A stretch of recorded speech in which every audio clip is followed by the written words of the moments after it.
thrilling, electrifying sport on the planet. Mixed martial arts. You've been looking for the definitive podcast to call your new home to hear everything about it. The search is over. This is the MMAnomaly Show. No filter. Bringing you the hottest MMA breakdowns straight from the heart of the octagon. This show is all about MMA breakdowns. For fans, by fans. We're talking UFC, MMA, and the occasional big boxing match. We'll bring our unique take on how these fights are going to play out and who we think are the best bets. Welcome to the MMAnomaly Show. No filter. And now your hosts, Olin, a.k.a. MMAnomaly, and Emiliano, a.k.a. Jive Turkey Nano.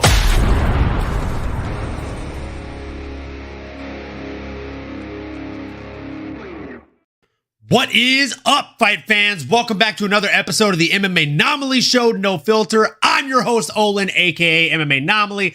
With me, as always, is the co-host with the most, Jive Turkey Nano. How we doing, brother?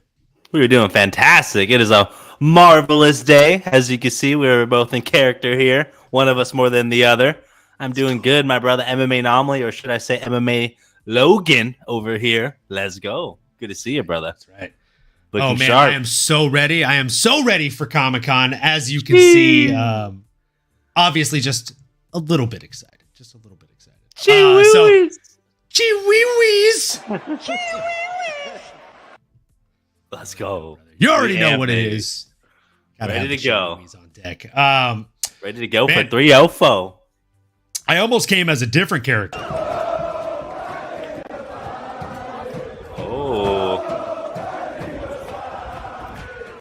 But I digress. We do have one hell of a fight card to break down, in my opinion. That's right, folks. We are here to talk to you all about UFC 304.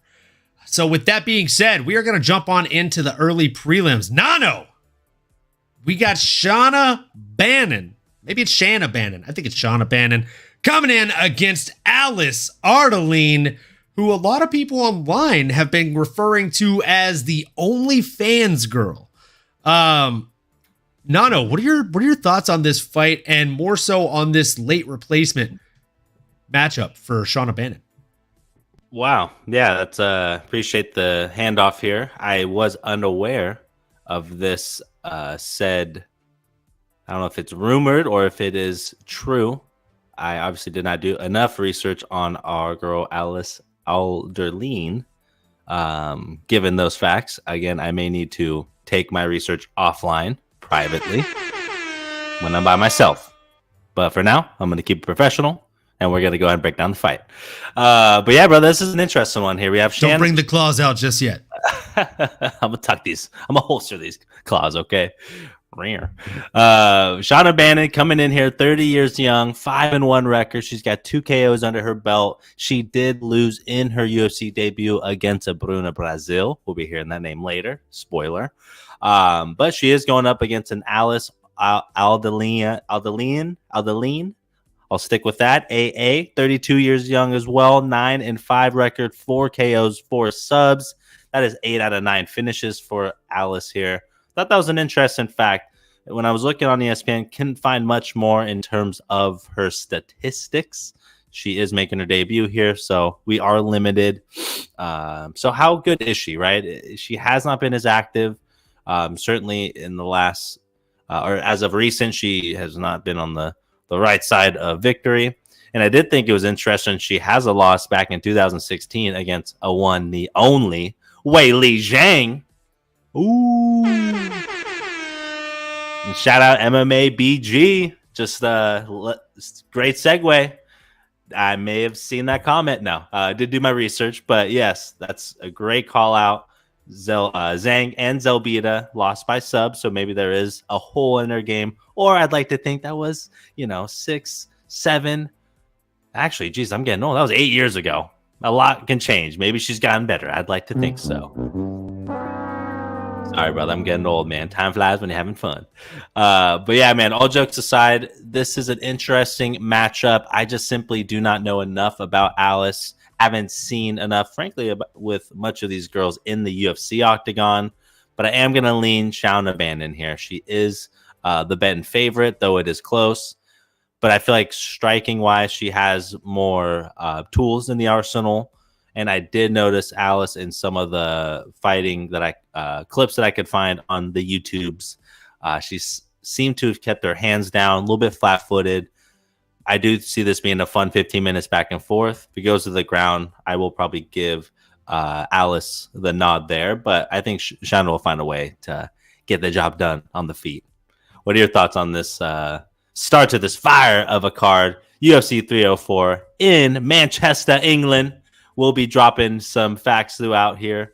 As you can see, we're just a couple of blokes having a good old-fashioned chinwag.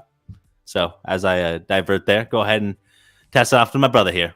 What's up, my fellow bloke? What do you think of this fight? Oh man. Loving the lingo edition here. We got to keep it local for the locals. So this Shauna Bannon fight is an interesting one. I do feel like Alice Ardeline being 9-5, not to be confused with working 9 to 5. She does have some questionable losses. And also the fact that she has 5 times the amount of losses as a Shauna Bannon, it says a lot. At the same time, Shauna Bannon only has 6 fights in her professional mixed martial arts career, which does show obvious room for improvement, right? But I think Mama B probably has just enough to get the win here on Saturday night. I don't think it's going to be one-way traffic by any way, shape, or form. But I do think that Shauna Bannon has had a full camp for this, which pays dividends in these types of situations. And she should prove to be the better fighter here. As I live and breathe, the Wolverine. You better believe. Nice. Attaboy, Drew. Love it. Happy to see you, brother. I think Mama B gets it done. I think she likely gets it done by decision, but I could also see her coming out here and getting a quick starching over a short notice opponent, maybe in the first or second round via knockout here. Don't expect Shauna Bannon to go out there and get a submission. She has never gotten a submission in her professional career. And even if you look back in her amateur career, she only got 1 submission throughout her amateur career. And she had a number of amateur fights, right? So, tough ask. I think the correct call here is probably moneyline Shauna Bannon or just enjoy the fight as a fan. And either way, we are going to keep moving like a cannon. Moving into the next one, we have 2 heavyweights coming in against one another here. We got Lucas Brzezinski coming in against Mick Parkin.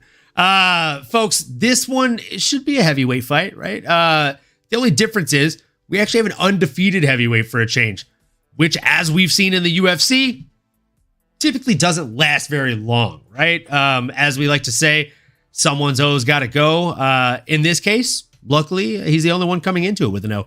Lucas Brzezinski coming in at 9-4 and 1 draw.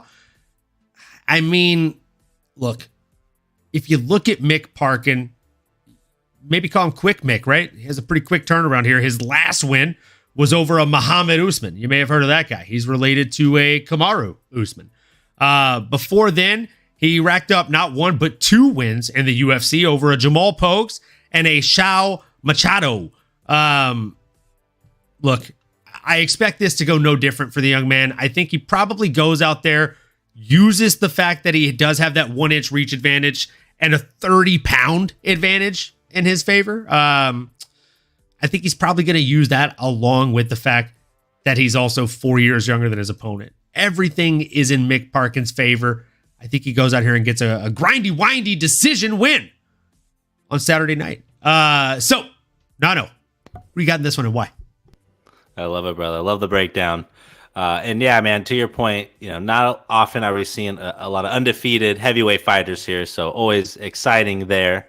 And man, we got our first England fighter, right? We got Mick, good old Mick off the block coming in here. Or Michael. I don't know, I guess Mike, Mick, Tomato, 28 years young, 9-0 record, 5 KOs, 1 sub, coming in here, and he's a big boy now. He's maxed out for the heavyweight division, coming in at 6'3", 263. The limit is 265. So again, maxed out there on the scale. Again, undefeated in the UFC octagon, 4-0. Most recently beat Muhammad, like you mentioned. So can he go out there and beat a legit heavyweight? That is the question. I do like his odds, and Vegas has him as the betting favorite here, -310. So they certainly like him. Also, against a Lukas Brzezinski, 32 years old, 9-4 record, 5 KOs, 2 subs. High clip there, 7 out of 9 victories came by finish. So may not need the judges on this one. Maybe take the under as a good potential DraftKings or just bet in general to look at. But again, my big thing with Lukas here, I think he's a talented fighter, but he could potentially be a light heavyweight. I mean, sitting there at 6'2", 235, why not cut a little bit more and get down there and just be the big boy? Play a little bully ball. But instead, you're going up against a big, lean, mean fighting machine and a Mr. Parkin in his backyard. Like I mentioned, fighting out of London here, London, England. He's a big bloke. I'm taking him, man. I'm taking him. I'm not gonna be dodgy about it. I'm taking the big bloke here, and Michael Parkins, and maybe by finish. Maybe wouldn't be mad about it. Yeah, I mean, call me crazy, man. I'm taking Mick here. I like Mick. I think Parkin gets it done. He's the bigger, stronger guy, and like you said, I mean, Lukas could probably cut that extra 20, 30 pounds and go down to light heavyweight. Maybe be a beast down there. I will say we're definitely standing on different hills when it comes to the over-under. I'm taking the over here, man. I am definitely taking the over here. Bloke. What's up, bloke? Jack Director, glad to see you in the chat again. Yeah, we're both on Mick here. So, yeah, Mickey's got the picky. Moving into the next one, we got a welterweight bout, folks, between Sam Patterson and Kiefer Crosby. Oh, man, I'll be honest with you. I don't have a ton of heat on this one at all. Gun to my head, give me Sam Patterson. Fucking 8-inch reach advantage. Younger guy. Call me crazy, bub. But I think he gets it done. And I mean, I think Wolverine would approve that pick. No. Nice. Gonna pick on this one? Nice. I love that, brother. We should have led with that theme music, I think, if anything. But yeah, man, we can keep it short and sweet here. Don't need to bore everyone. But hey, if you're in the chat, if you're listening, appreciate y'all being here. Let us know what you think. Let us know how wrong we are. Let us know who's right, who's wrong.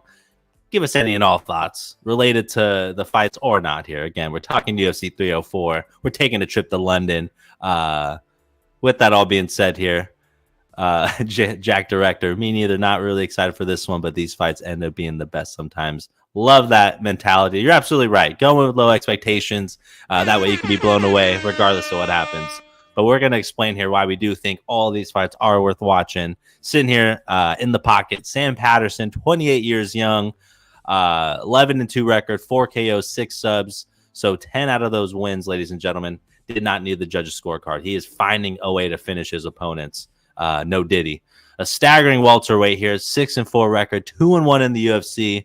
And prior to that, his only loss was his second fight. And that's all the way back in 2017, ladies and gentlemen. 7 years, over 2,000 days, has not sniffed a loss. This kid has it all going the right direction.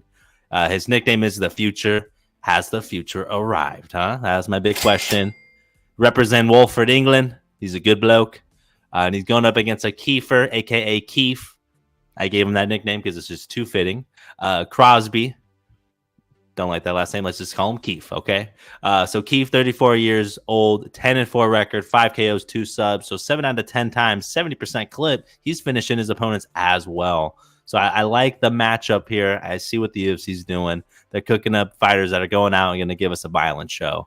With that all being said, though, I think Sam Patterson's going to use that length. He's going to have 8-inch reach advantage, ladies and gentlemen. That is a complete 8 inches.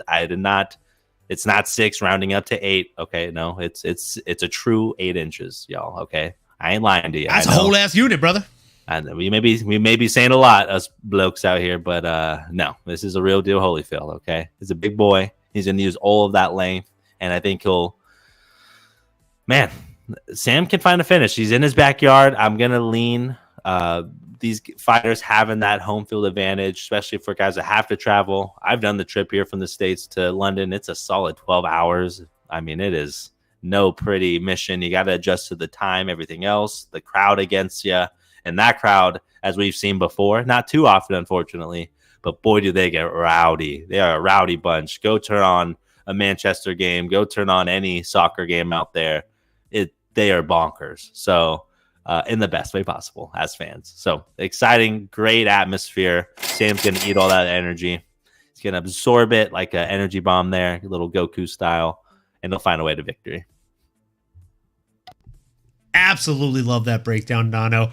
And I mean, let me just point out for the fans watching the video version of this, the amount of reach that Sam Patterson has over his opponent, folks.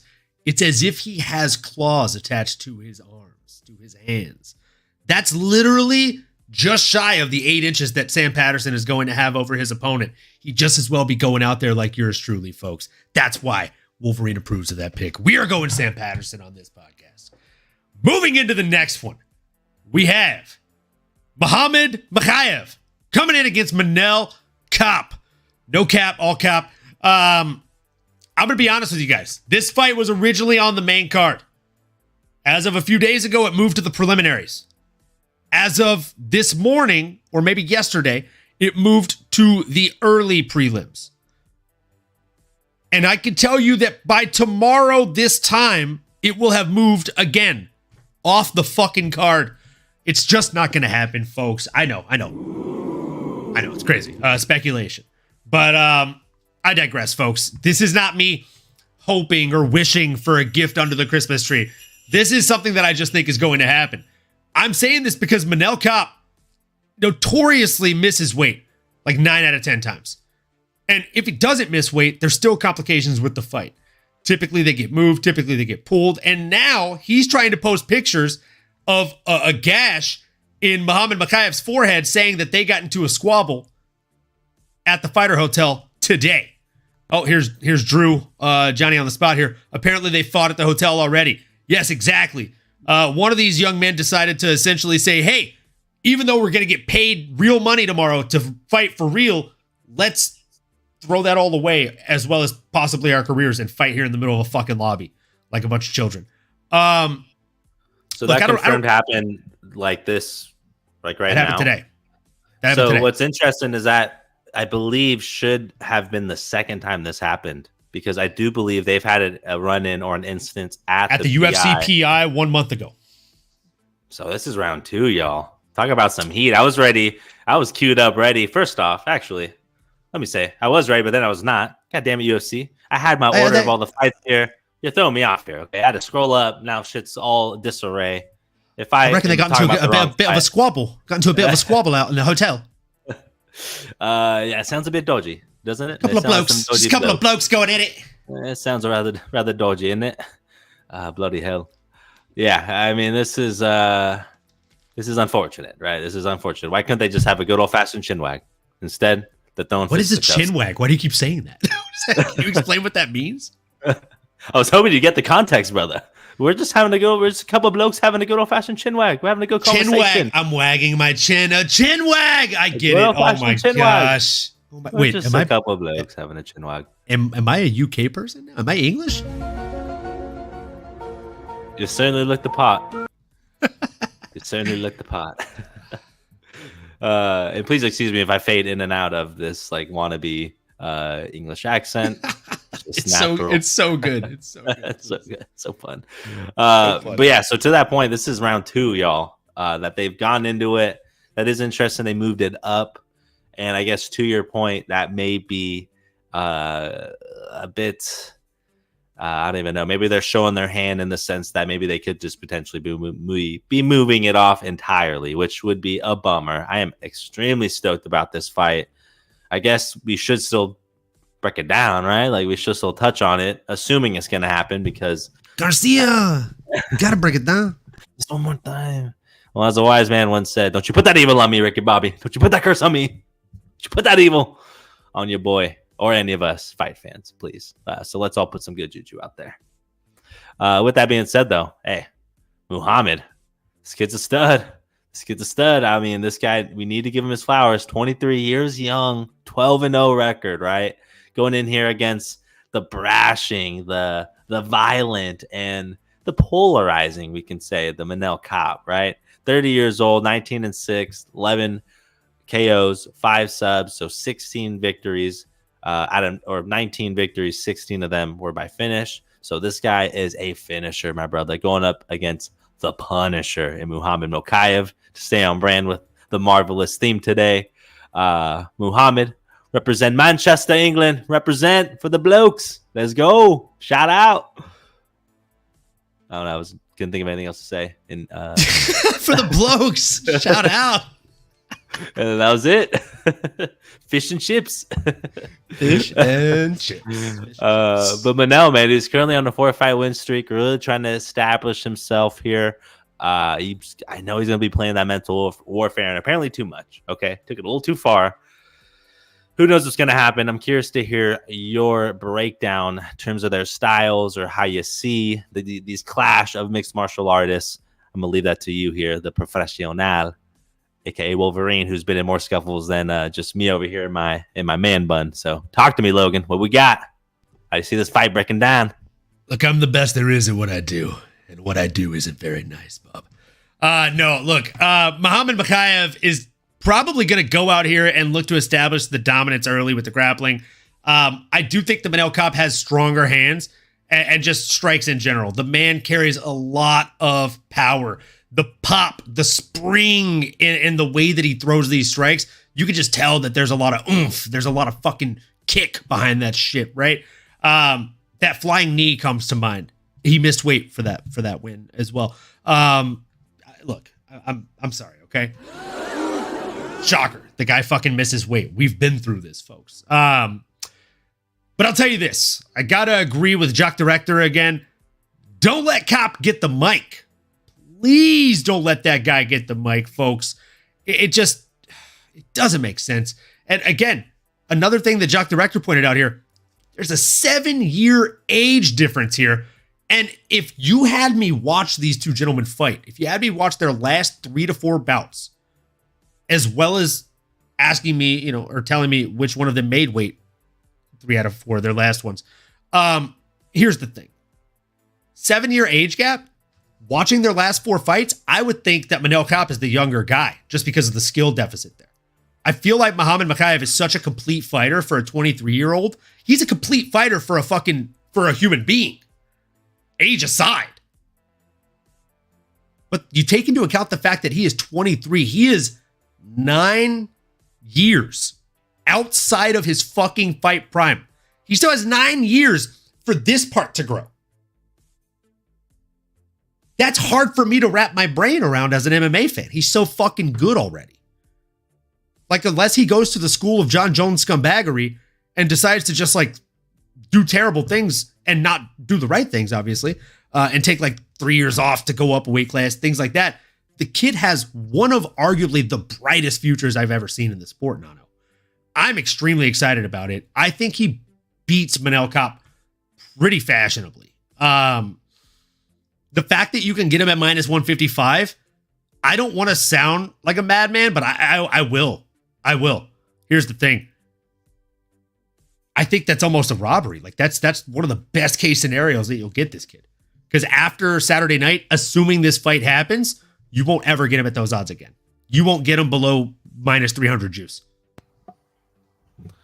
I like it, brother. I like it. Now, it's a good call out. And I think something I want to mention here, and I do tread lightly because I don't want to make a lofty comparison here, but something we're seeing in terms of Muhammad's skill set, you mentioned him being well-rounded, just period, right? But he obviously is an 11 out of 10 in terms of the wrestling, in terms of the grappling. He's special in that realm. And it is, again, a little reminiscent of someone else that used to wear that same hat. You just mouthed it right there, my brother, Khabib. And again, Not to say he's directly that kind of fighter, but hey, I mean, he is 12-0. He's 23 years young, doing things that he's doing right now. I've seen him get his knee ripped off and still finish the fight. Like, dude's cut from a different cloth. And again, this is a proper challenge for a proper bloke. Now, man, I want to reference our boy Jack Director. Appreciate the sentiments here, but they're about to get in a squabble, y'all. And that's what Manel Cop does, is he squabbles. And now the one thing I do want to, again, since I'm drawing comparisons here, not too lofty, but Manel reminds me of somebody that could go out there and do some crazy stuff, right? Somebody that likes to potentially, quote unquote, sniff some crotch, right? I'm thinking he may channel a little Jorge Masvidal. He may have a little trick up his sleeve. I've seen him land successfully some flying knees. We may see something special. Okay, that's all I'm trying to say here. We got two special fighters. There is a really fun narrative. The reality is tit for tat, style for style. This is why we pay the money, y'all. This should have been on the main card. Could have easily been a co-main if it weren't for the two title fights. Obviously, they take the nod, as they should. But man, this is a really fun fight, y'all. If it does end up happening and it's early as it is, please make sure you put a reminder or make sure you get in front of the TV, have it on mute or something. Make sure you're somewhat aware of when these two are getting after it. 'Cause it'll be a fun one. Curious to your all's thoughts, though, as you're listening. Who do we got? Do we got MK? Do we got MM? What are we thinking, y'all? Spam the chat. Let us know. Every time I hear MMO, I always think of mother's milk. I just have to say that. Definitely, yeah. MM. That's definitely MM. That is the real MM. Fucking diabolical. Look, man, I'm pouring up a shot to the MMA gods on this one, just because I don't want this one to get canceled. I truly want this fight to continue through. I do want it to happen. I'm just speculating that we're not going to get it, because that's just the way it goes for a lot of Manel Cup fights. So we are going to do a shot, Jack Director, not of Proper 12, but still whiskey all the same. If you drink, raise one up with us. If you don't, have a sip of water and stay hydrated, folks. It's a hot day out. Salute. Cheers either way, folks. We appreciate you.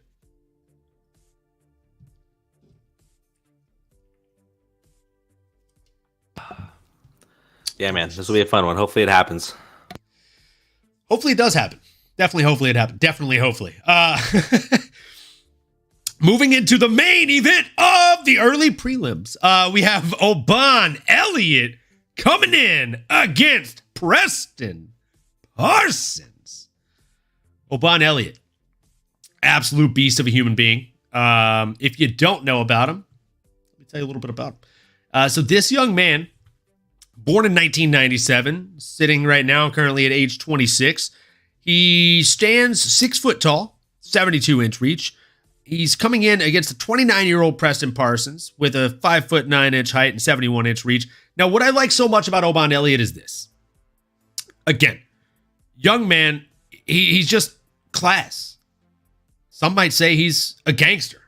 People that know him on a more personal level might say he's the gangster. And if you know him a little bit deeper than that, you might say he's the Welsh gangster. Oban Elliott, appropriately nicknamed the Welsh Gangster, is an absolute beast of a human being. He works on the railroads, laying steel still to this day. To this day! He's a UFC fighter. He's doing manual fucking labor and then going to train. I love anybody with a story like that. A real blue-collar fighter's fighter. We love to see it, Nano.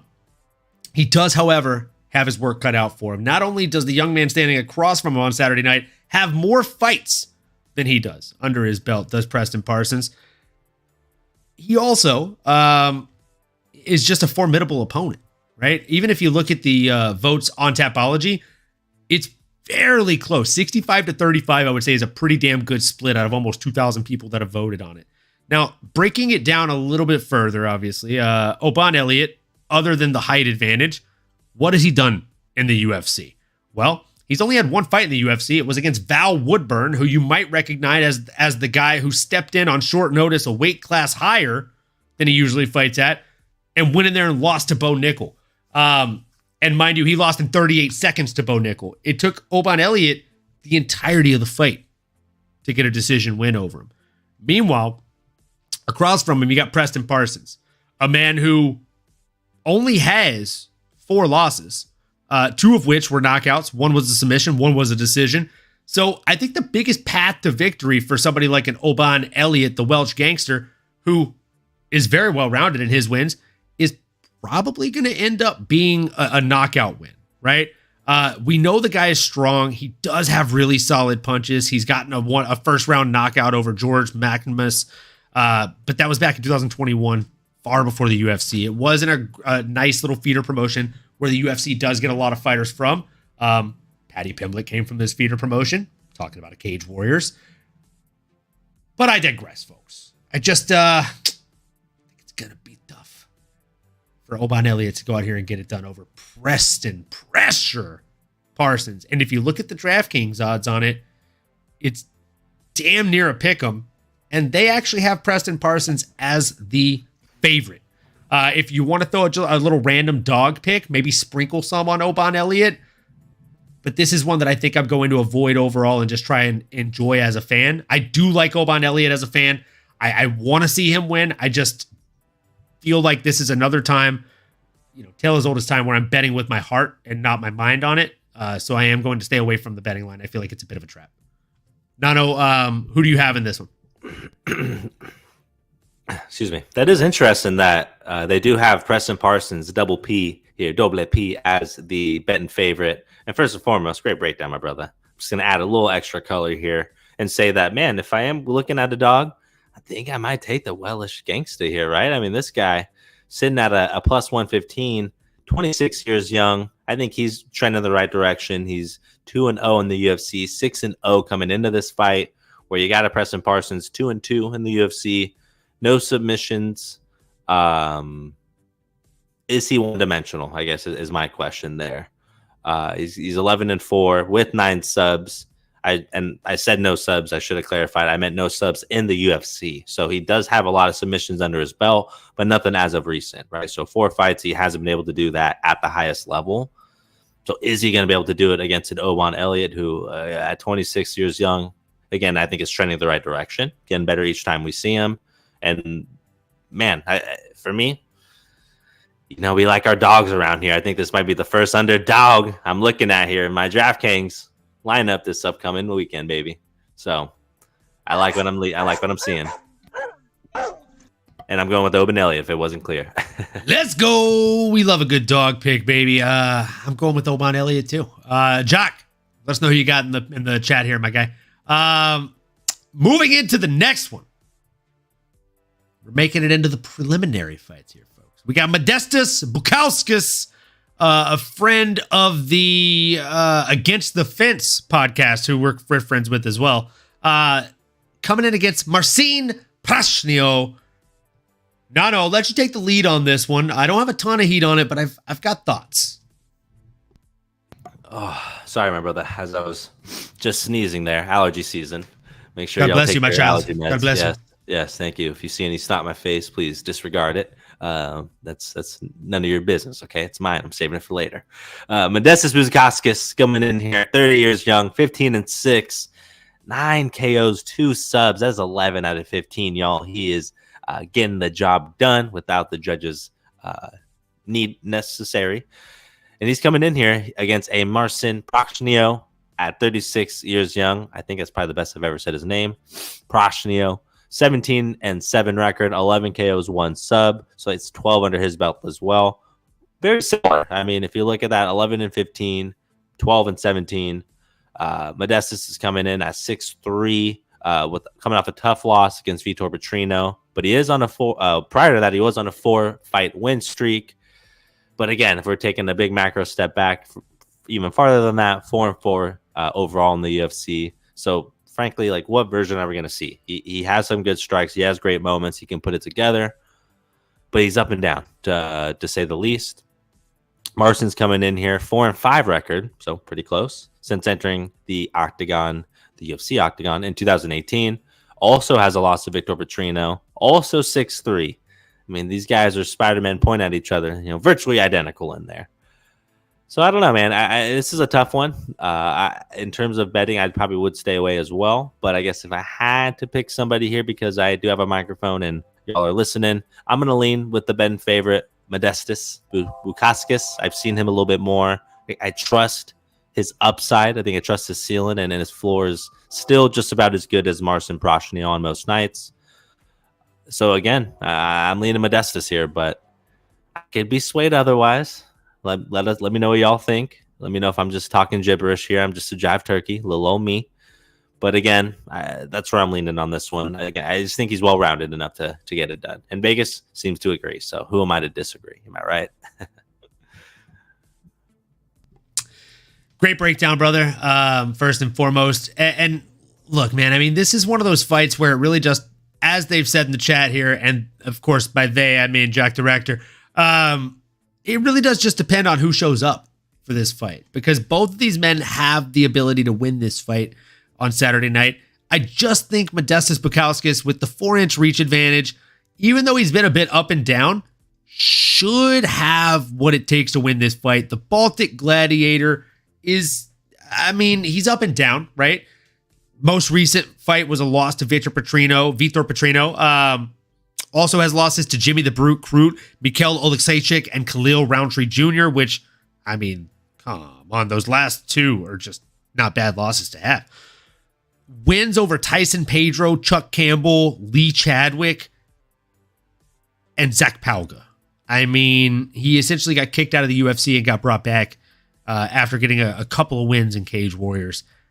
Marcin Prochnow is just, he's no joke, man. Like, he has the ability to go out there and put a lot of guys out. Hence the reason that 11 of his 17 wins come by way of knockout or TKO. The guy has knockout ability. But, I mean, I agree with Jock Director here in the chat. Fights like this one are where my picks start to fall apart and I lose money. Yeah, you and me both. You and me both, my friend. Join the club, my brother. Join the club. Join the fucking club. Pour up a shot of proper 12 and become an X-Men. No, this is a solid scrap, dude. Make no mistake. Marcin Prochnow is the type of guy that can go out there and beat the person that he's not supposed to beat. But the good news is both of these men, in their last two fights at least, one of their last two fights was a loss to Vitor Petrino. So MMA math, if it's mathing, I think our guy Modestas, the Baltic Gladiator, Bukauskas, should be able to go out there, keep him at range with the jabs. He does have that 4-inch reach. He should be able to utilize it. And then realistically, I think he probably fights his way to a grindy decision or gets a late, like, round 3 knockout.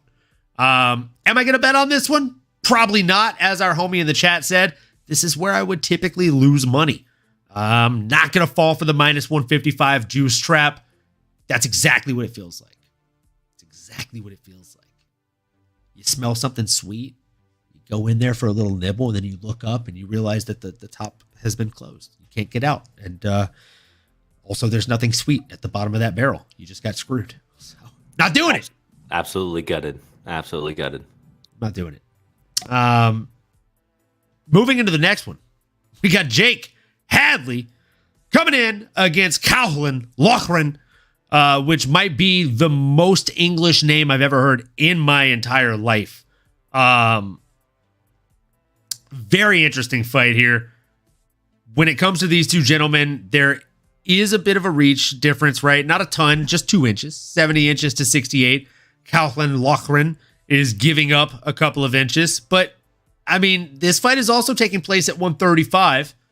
And last I checked, Jake Hadley is more of a natural 125er. So interesting fight. Jake Hadley, White Kong, going up in weight class for this one. Don't know if there's any specific reasoning to that other than the fact that he's coming off of 2 back-to-back losses to Cody Durden and Charles Johnson. But I digress. I mean, is 135 going to be the weight for him? I just don't know. I don't think he's going to be big enough for the weight class. There's a reason he's giving up 2 inches already. He's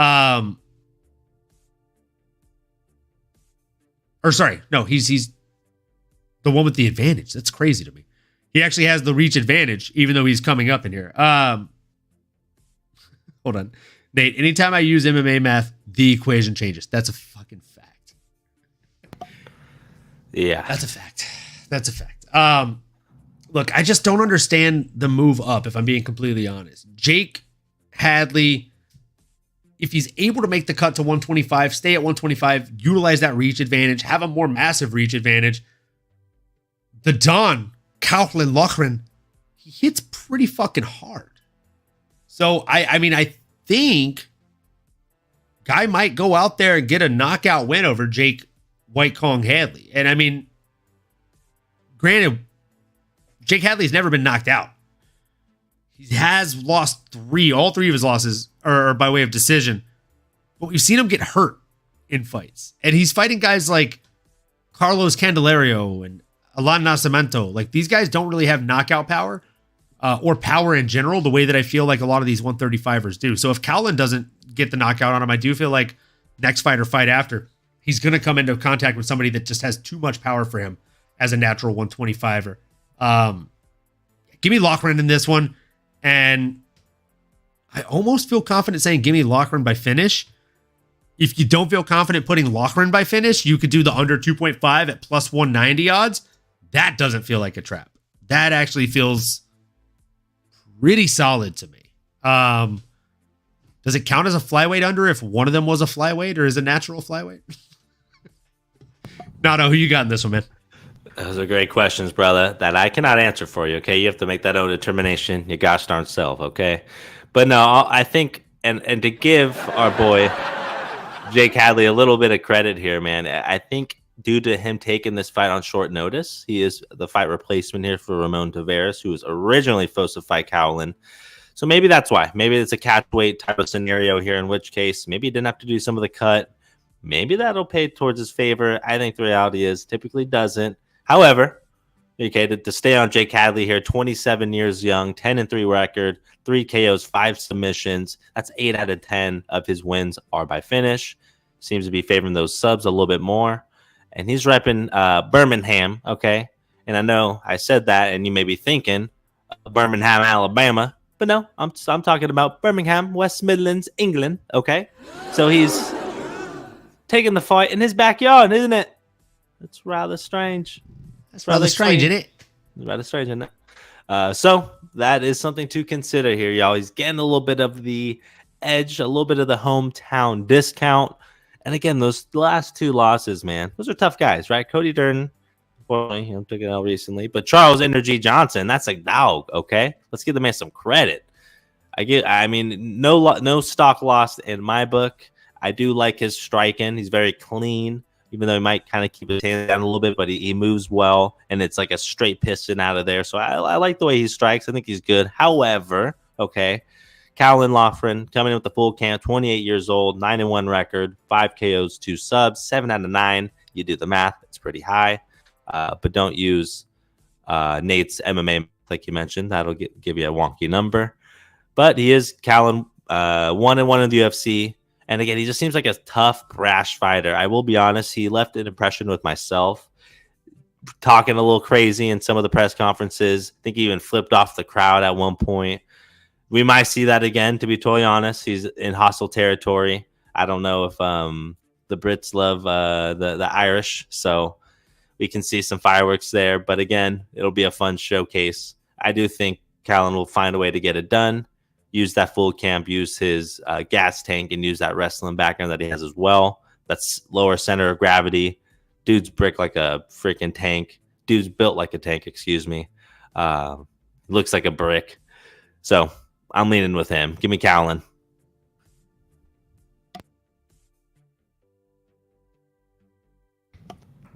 Thanks, bro. Uh-oh. Did you double mute, bruv? Are you there, bruv? What do you mean, bruv? Oi, bruv. What do you mean, bruv? In the chat, huh? What do you mean, bruv?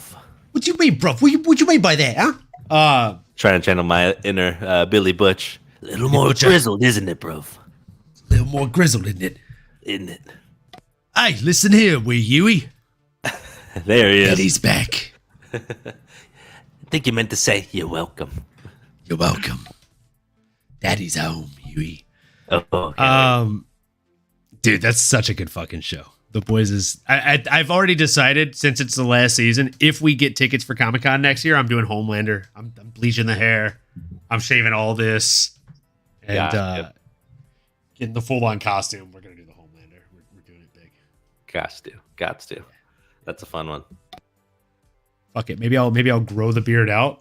For the first 2 days, I'll do Soldier Boy. Second 2 days, Homelander. And the one with someone can be Frenchie. Oh, we Frenchie. Frenchie. I love it. That's cool, man. That'd be fun. Homelander will be good. Homelander will definitely be good, dude. Oh yeah. Fuck, I want. I'll join the podcast as Homelander. Just make the worst picks all night. When people call me out in the chat, I'll be like, "Doesn't matter. It's my podcast. I can say whatever the fuck I want." And I will literally, when I'm in Homelander, I'm calling it right now. I'm doing shots, and my chaser will be milk. Oh, gosh. You're talking about the Homelander milk? Oh, Lord. Oh, brother, all day. What other milk is there? How do you think you get them fucking muscles, son? Jeez. Did someone say? Jeez. The timing on that was so good. Oh, the timing on that. We didn't rehearse that. It was just perfect. Can't make it up. So, look, folks, I mean, in this next fight, we have Molly, the Meatball McCann, coming in against Bruna Brasil, who is fighting out of Brazil, which is shocking, I know. She's fighting out of Maringa, Paranha, Brazil, and her opponent, Molly, the Meatball McCann, is fighting out of Liverpool. She's a Liverpool fighter. You know what that means? She's not going to go out there and get knocked out. Why? Because there is a scientific fact that states Scousers don't get knocked out, mate. It's just a fact. Scousers don't get knocked out. So you heard it here first. Molly McCann does not get knocked out on Saturday. However, from a betting perspective, I think it's crazy if you don't put like a fifth of a unit. Maybe even a 10th of a unit on Bruna Brasil. Okay? Because here's the thing. At the end of the day, sure, she's 9-4, and that's not the best record in the world, but you got to show her some respect. Okay? She's fighting out of Brazil. You got to show her some respect. Brazilian fights, very strong. Strong and jacket.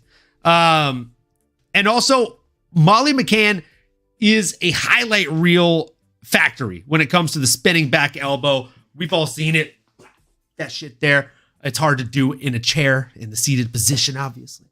But let me tell you, Wolverine's got a nasty spinning back elbow. I'm here to tell you about it. Bub, listen here. Molly McCann's the pick, all right? That's the Wolverine-approved pick here, folks. As Nate is saying right here in the chat, Molly is looking lean. Will she lose that ability to absorb a shot? She's looking lean. She's looking mean. She's looking long. She's looking strong. But I just think she's probably going to get caught by something. You're right. She does look lean. That's why I'm saying, like, it feels like a trap. But I'm going to fall for it, folks. Plus 270 against Molly McCann. I'm going to fade Molly McCann here, folks. Call me crazy. I'm on all the chiwiwis right now. I just, yeah. My brain is telling me Molly wins this fight. I'm just going to sprinkle some pennies on Bruna Brasil. I mean, her nickname is the special one. It's got to mean something. Yeah, could be a special night for a special card. And I believe she being Bruna Brasil might need a special performance as well, brother. I'm going to be on the other side of the fence. I've been eating meatballs this week. With my little grilled veggies on the side. So I'm leaning meatball Molly McCann. She's in her backyard, like you said, repping Liverpool, England. So I think she's going to look to continue to keep stacking these wins. Okay, she's got a 7-5 record since her debut back in 2018. Obviously, most recently made more of a name for herself. Kind of I didn't want to say riding the coattails. That's a little bit too disrespectful. She's earned her own, name here. But I am going to say she's been alongside our boy Patty the Batty, kind of reaping the benefits of their most recent stardom and this big wave of talent coming out of England. We do got to give credit where it's due. However, Bruna Brazil coming in here 2-2 in her UFC experience, 30 years old, 9-4 record. Both finished their opponents about half the time. Molly a little bit more seasoned of a veteran, 34 years old, 14-6. And again, at this stage, what version are we going to see? I think there was a good call out earlier. Our boy Nate in the chat, appreciate it, mentioning that, hey, she looks a little bit leaner. That could be a good thing. Maybe she's sacrificing some chin. That is a good call out. Is Bruna Brazil someone that's known to be knocking her fighters out? Potentially. She does have 3 under her belt. She's got I believe a leg kick, head kick knockout. So she's got different strikes. She's got it in her arsenal by all means. However, I think they gave this matchup for a specific reason. I think it's to continue to pump Molly McCann Meatball up. So I'm taking meatballs here. I'm going to be eating Italian meatball subs, maybe English style, however they do it there in Liverpool. But it's meatball season, baby. Give me Molly. And I guess one of us will be doing a shot on our next episode. Let us know what you think. We're split here. Are you taking MM or BB? This guy's obviously taking mother's milk, but come on, baby. Hey, baby. You know I'm drinking mother's milk. Let's go, dude. The Liverpool. They rep the pool like no other. Fucking Scousers. Jacques Director's taking Molly Meatball McCann. Triple M. I like it. Come on. But I mean, you know me. Gonna take the Brazil. No, I mean my pick is actually Molly Meatball McCann. I just am sprinkling pennies on the special one. Because I mean, dude, come on. Plus 270, that's juice, dude. And I don't think the line deserves to be there. I think it should almost be a pick 'em. I am gonna call back to one of Drew's comments here real quick. Whoops. Boom. The spinning elbow worked once. She fights like she's playing UFC 5. I agree and disagree. I agree because she does fight like she's playing UFC 5. I disagree because, got to call a spade here, folks. That spinning back elbow worked not once but twice, back to back. Once in round number 3, that's the one that got highlight reeled out of the ass by everybody online. Spinning back elbow, 1 minute and 52 seconds into round number 3. And then in the very next fight, she hit it again with some follow-up punches to finish the deal. 3 minutes and 52 seconds into round number 1 against Hannah Goldie, who has a fantastic Instagram. Yeah, give me Molly McCann in this one, but not going to bet money on her. Don't think that line is, I think the line is just nonsensical as far as a betting perspective goes. Give me Bruna Brazil with just like maybe a fucking eighth of a unit or some crazy small amount, just some asinine small amount here. Moving into the next fight, we have Nathaniel Wood coming in against Daniel Pineda. I am going to die on this hill. I will say it every single time he fights. Nathaniel, the prospect Wood. You're not a prospect anymore. You haven't been a prospect in some time. You're 19-6. You have more than 20 pro fights. Change your nickname to my suggestion. And what I have been suggesting for the last fucking 3 years now. Just change your nickname to Carved Of. Nathaniel Carved Of Wood. Come on, dude. That's hard. Especially if he's an oak. That's hard ass wood, dog. So Carved Of Wood, I feel like it's just a solid ass nickname for Nathaniel Wood. Coming in against Daniel the Pit Pineda. I think this fight has fireworks written all over it, if I'm being honest with you. Nathaniel Wood is someone who typically comes out here to fight, right? He is not someone who takes a back seat to others. He is someone who tries to leave it all on the line. And I think this is going to be no different on Saturday night. I think he's going to come out here, bring the fight to a Daniel Pineda. Nathaniel Wood is 3-2 in his last 5. Daniel Pineda is 2-1 in his last 5. I do think Daniel Pineda needs this win. So he's going to come out here like a man on a mission, a man on fire, so to speak, especially coming off of that loss to Alex Caceres. And that was a good fight. That was probably my favorite Daniel Pineda fight. Him and Alex Caceres, they were going at it for the entirety of that fight. But I digress. If he didn't have what it takes to beat Alex Caceres at this point in Alex Caceres' late career, I think it's probably going to be tough. I think it's probably going to be tough for him to put that kind of pressure on a Nathaniel Wood. Carved of wood, fighting out of London, England. You sound like you're from London.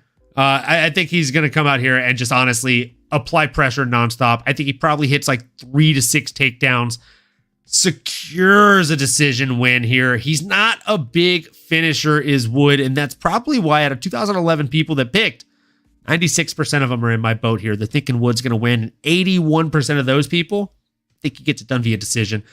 Nano! Am I crazy here? Are we in the same boat? I mean, fucking Vegas has it a minus 410 here. Interesting. You have it go in the distance, or do you think it will not go? I actually do think it goes the distance here, man. I think Nathaniel Wood's probably going to go out here and get a decision. And I mean, Nathaniel Wood to win decision, you can actually get at plus odds, which is juice. You can get plus 200 odds on that. Pitiful. Everyone, tell MMAnomaly how wrong he is in the chat. Go ahead, tell him. Just spam wrong or W if you agree with me, because I disagree, okay? I think Nathaniel Wood is going to go out there and get it done. He's going to find a way to finish our boy Daniel Pineda. But I do have a couple statistics to back that up, my brother. I'm not just blowing smoke over here, okay? Nathaniel Wood, brother, 30 years young, finally hitting his stride again. He's no longer a prospect. Don't look so shocked, okay? Don't look so shocked. I'm just saying, Jack Director's with you too. Come on, baby. I mean, I'm not paying this guy. We have not met. True doggo. Maybe we met at a dog park if you're in Arizona. I don't think so. I mean, listen, we don't know each other, but we are dog dads. I was going to wear the dog father shirt. Mess up over here. Even in more alignment, but I had to go with the Marvel. I digress. Listen, man. Nathaniel Wood, up in London, 7-3 record in the UFC since 2018. And I think he is, again, on the cusp of breaking through to that top tier to fight those top talent fighters and AKA ranked opponents, okay? Thing being, you mentioned he doesn't get a lot of finishes. Nathaniel, and I do think a potential nickname should be Woodchuck. Nathaniel Woodchuck Wood. Hey, think about it. I mean, it makes sense. How much? Oh, come on. Well, you broke the contract. I mean, you've NACD over here signed the NDA and just BREAK'd it. So listen, I mean, this guy, what are we doing? We're amateur hour here. I digress. Cat's out the bag. Okay. Regardless, I remember my first time. Regardless of who's on my payroll or not, because I'm neither denying nor confirming. That is alleged. Okay. Again, Nathaniel Wood, brother, 19 wins, 8 KOs, 5 submissions. That is 14 out of 19. It's a pretty solid clip, my brother. Certainly getting it done. Okay. If you ask him how much Woodchuck would, he could. Okay. With that being said, Daniel Pineda now changing over a new leaf. 38 years old, 9 KOs, 19 submissions, 100% ratio here for this guy when it comes to his record and the amount of wins, right? 28-15 record. And he's got 9 KOs, 19 subs. You do the math. That's 100%, 100. Okay. He's an absolute finisher. Okay. There's a punisher on this card, but we got a finisher here now as well. Okay. Only 5 UFC appearances since 2020. That's COVID time. 2-2-1 record. And then if you actually hit the rewind, if you do a little deep dive on this guy, he was in the UFC back in 2012. Okay. Circa early 2000. A lot has changed since then. I was in high school at that time. Okay. Soulja Boy was around. Miley Cyrus was actually Miley Cyrus. I'm talking Party in the USA. Okay. Very different era. That was when he first made his appearance. Supposedly he got popped. This was pre-USADA days. So USADA said, Wasada. And then Daniel said, Anada. Sada. He said, Anada. So he's out of here. And now he's back. So we'll see. Curious to see what version we see from him. But again, a lot of finishes. And out of his 43 fights, Daniel has only needed the judges 6 times. 6 out of 43, my brother. Yeah. When they're asking for the scorecards, he says, "Oh, what's that, brother? Oh, no, brother, what's that, brother? Oh, Brother, ooh. Brother, ooh. What's that, brother? That? No, Brother, ooh. brother, ooh."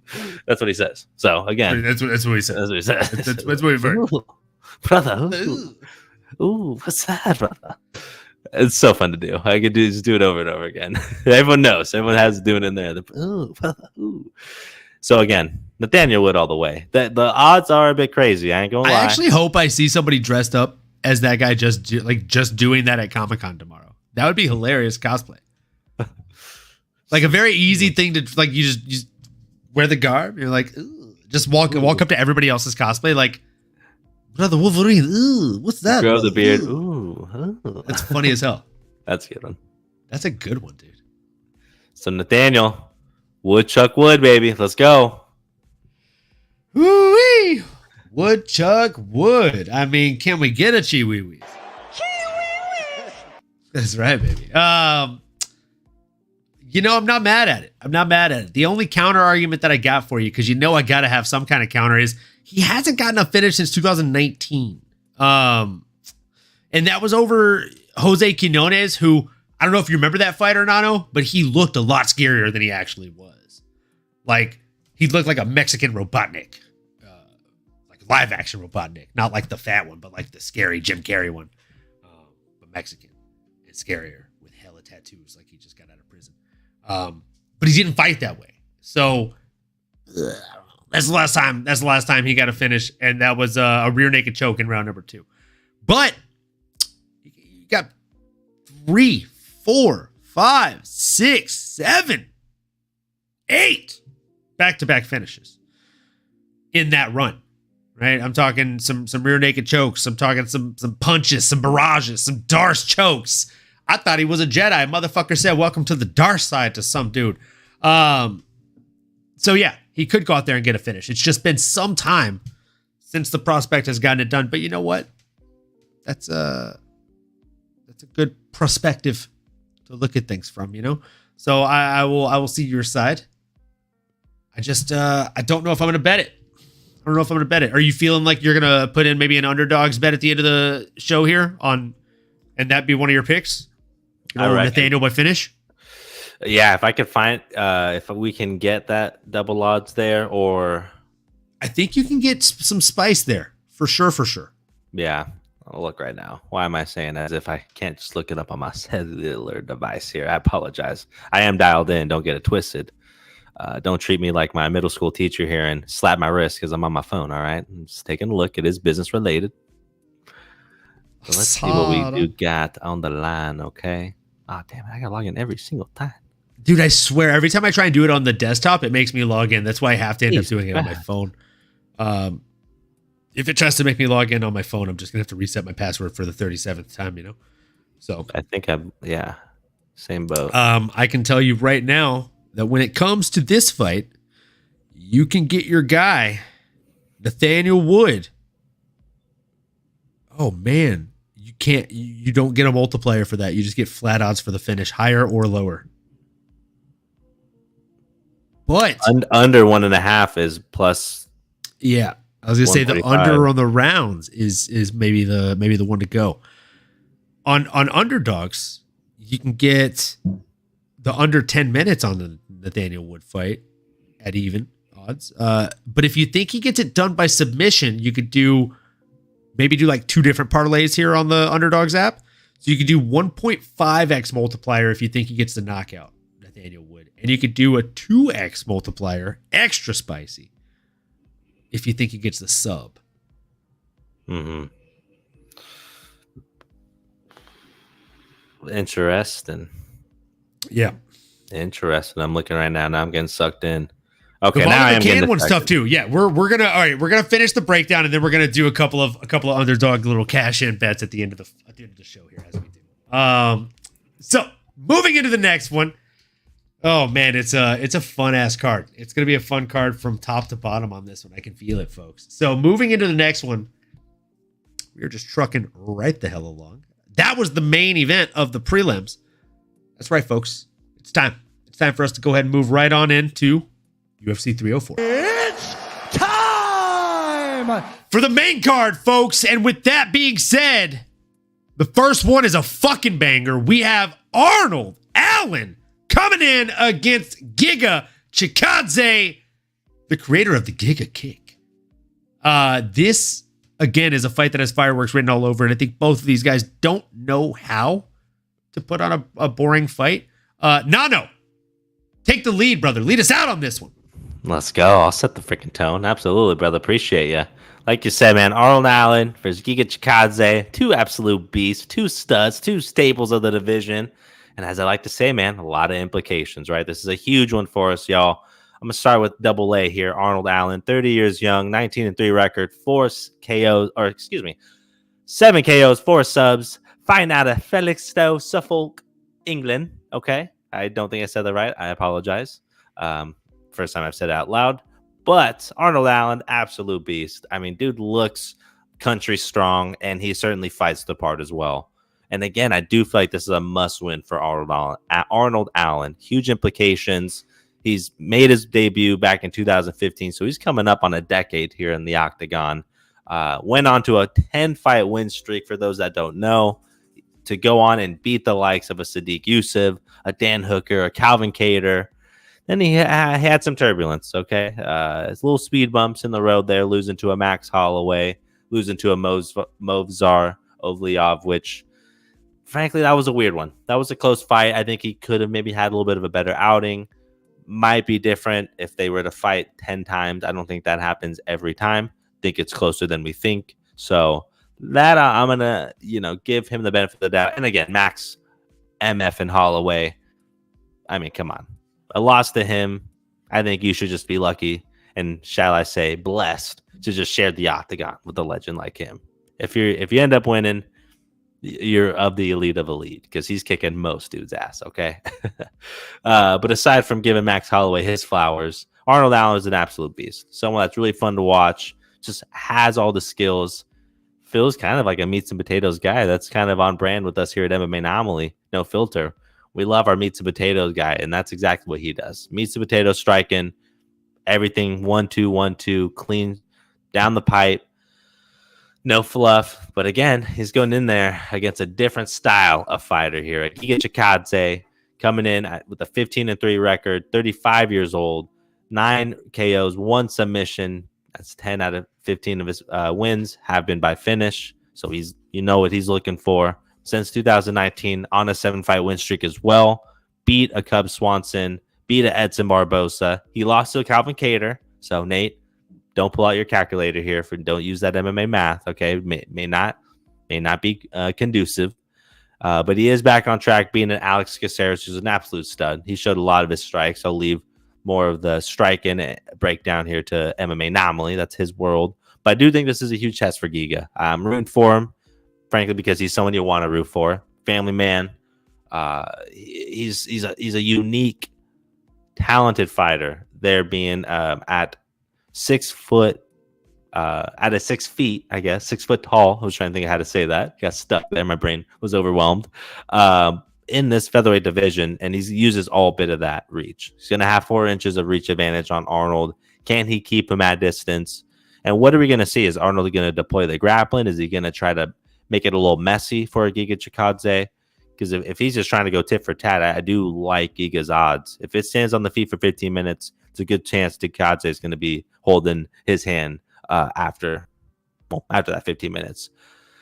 All to say, as much as I want to lean Giga here as the plus 200 dog, my gut's telling me Arnold's probably going to find a way to get it done. Again, he's beat just about everybody outside of a Max Holloway, outside of a Movzar, who's a specialist when it comes to grappling.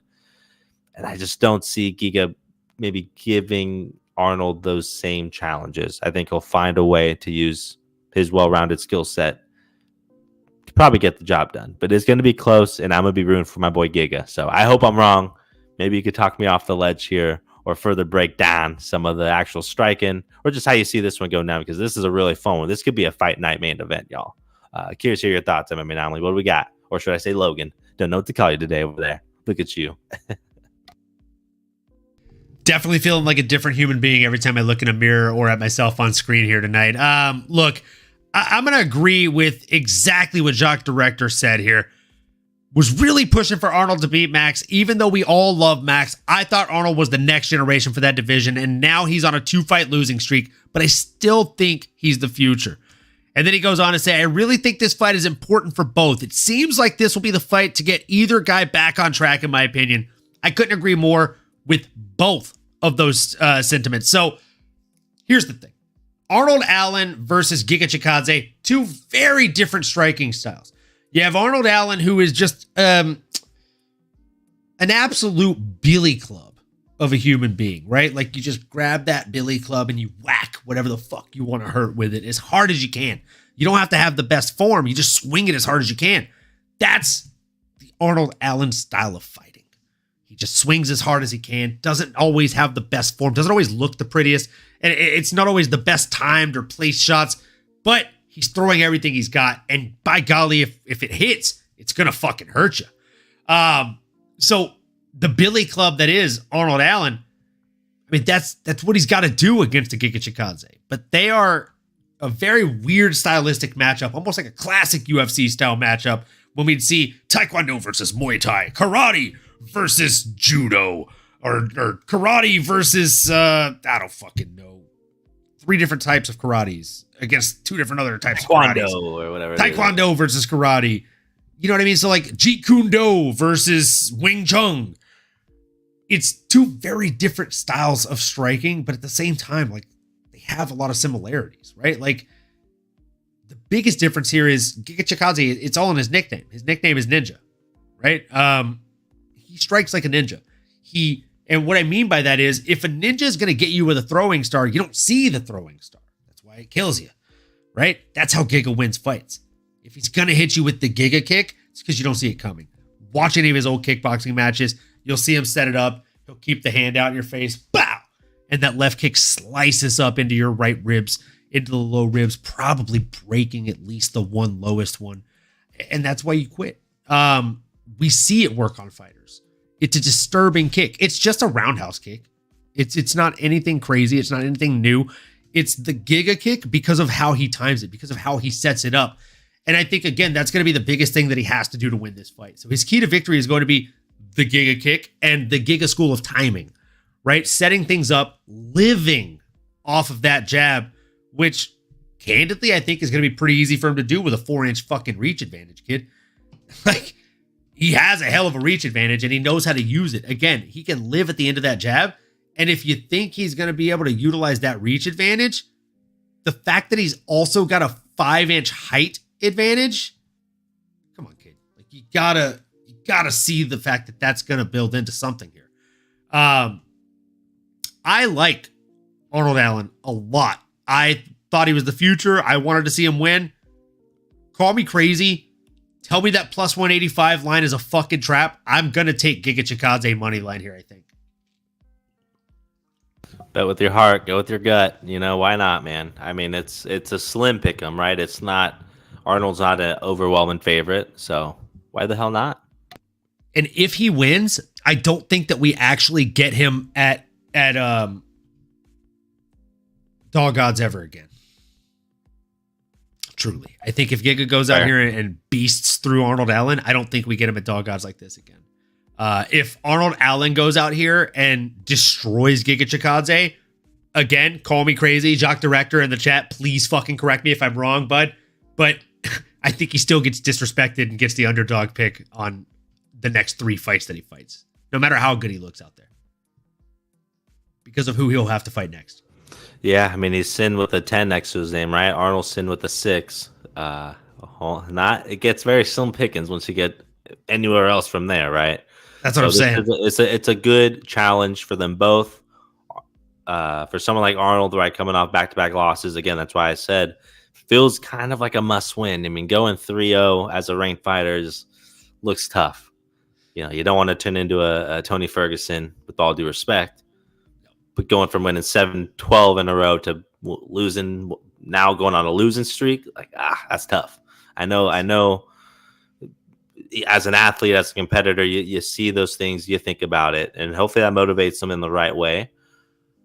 stresses of son of a gun. Mental health's a hell of a thing as well. So take care of the mentals. And I do think someone like Arnold is doing all the right things. So is Giga as well. I'm torn personally, but I do just think Arnold just is too gosh darn good. If he comes in there as his best self, it's going to be really tough for Giga to keep him away. I'll say it that way.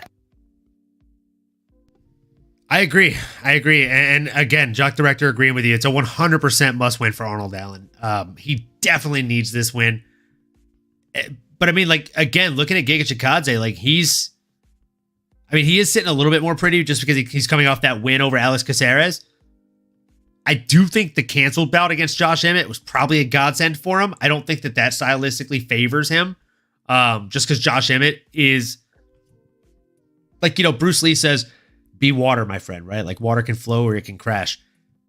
If there are two different types of water or people that can be water, I would say that Josh Emmett is the type that crashes. Giga is the type that flows. More often than not, the type that crashes beats the type that flows. We saw it with Israel Adesanya versus Sean Strickland. We literally saw that. So I don't think that stylistic matchup would have favored him at all, but this one really does, in my opinion. I like Giga Chikadze in this one, and I really like Giga Chikadze in this one at plus 185 odds. I might have to do a straight bet on that one, maybe like a fifth of a unit at the end of the show here. And either way, I think I might throw him in a little bit of a parlay here for funsies. I know if Matt was in the chat, he would definitely be going Giga Chikadze. Big Georgia fan, that guy. Moving into the next one, we have Christian Leroy Duncan coming in against Gregory RoboCop Rodriguez. Both men stand at 6'2". But the reach is where we draw the line. There is a 4-inch advantage for Christian Leroy Duncan. Nano. Other than that, I'm going to let you take the lead on this one, then I'll bounce back in. Do you have a favorite in this one? Do you have a dog in this race? Thank you, my brother. Thank you, man. Honestly, I do have a dog in the race, and I might be wrong, to be totally honest, but how do I bet against my guy RoboCop, right? I mean, the odds are scaring me. He is the underdog, so he might be part of an underdog parlay I'm piecing together here because I'm liking what I'm seeing here. Gregory Rodriguez, 32 years old, 15-5 record, 10 KOs, 3 subs. That's 13 out of 15 times. He does not need the judges' scorecards. He's an absolute beast. He has a loss to Armin Petrosian back in 2022, but 6-2 record since 2021 overall. He wins twice, then he loses. He wins twice, then he loses. He most recently won twice. I sure hope he breaks that pattern. I hope that trend, statistically speaking, is just an MMA anomaly. And this would be the time to do it, right? Because he's going up against a Christian Leroy Duncan, 29 years young, 10-1 record, 8 KOs, 1 sub, 90% of the time. He's getting the job done without the judges. He's finishing his opponents. He's very talented. He's got some really good striking. He's a special striker. I'd even go as far as to say that. Repping Gloucestershire, England, another local bloke. He's new to the scene, but he's not new to violence, okay? Since 2023, he is 3-1 with his only loss to, I'm going to say it again, Armin Petrosian. So he's a good striker, and I thought it was interesting. Armin has both of the skeletons in the closet. Maybe we should have tried to get him on the live stream here to let us know who is going to win, who's the easier fighter, who was the harder fighter. But again, I'll let you break down stylistically maybe what you're going to expect in there. But I'm going to lean Gregory Rodriguez. I think he's a special striker as well. He can put leather on them just like anybody could. And I do think he has a decent grappling game as well. And he has the jiu-jitsu in his back pocket, where Christian Leroy Duncan, I don't think he's been truly challenged in those departments. So this will be a way for us to know, right? This is why we love mixed martial arts in the UFC, is how do these different matchups pair up? I'm going to lean the guy that's a little bit of a more fun, just violent mixed martial artist in my boy Gregory Rodriguez. But again, that's my opinion. Even when I say the more fun, they both are really fun fighters, especially CLD. Don't get it twisted, y'all. I'm just saying, this is my guy. I like some RoboCop. Every time he goes out there, it's violence. Even though he doesn't win, I love a Gregory Rodriguez outing. So sign me up. I'm gonna go against the home crowd here, unfortunately, and take the road dog.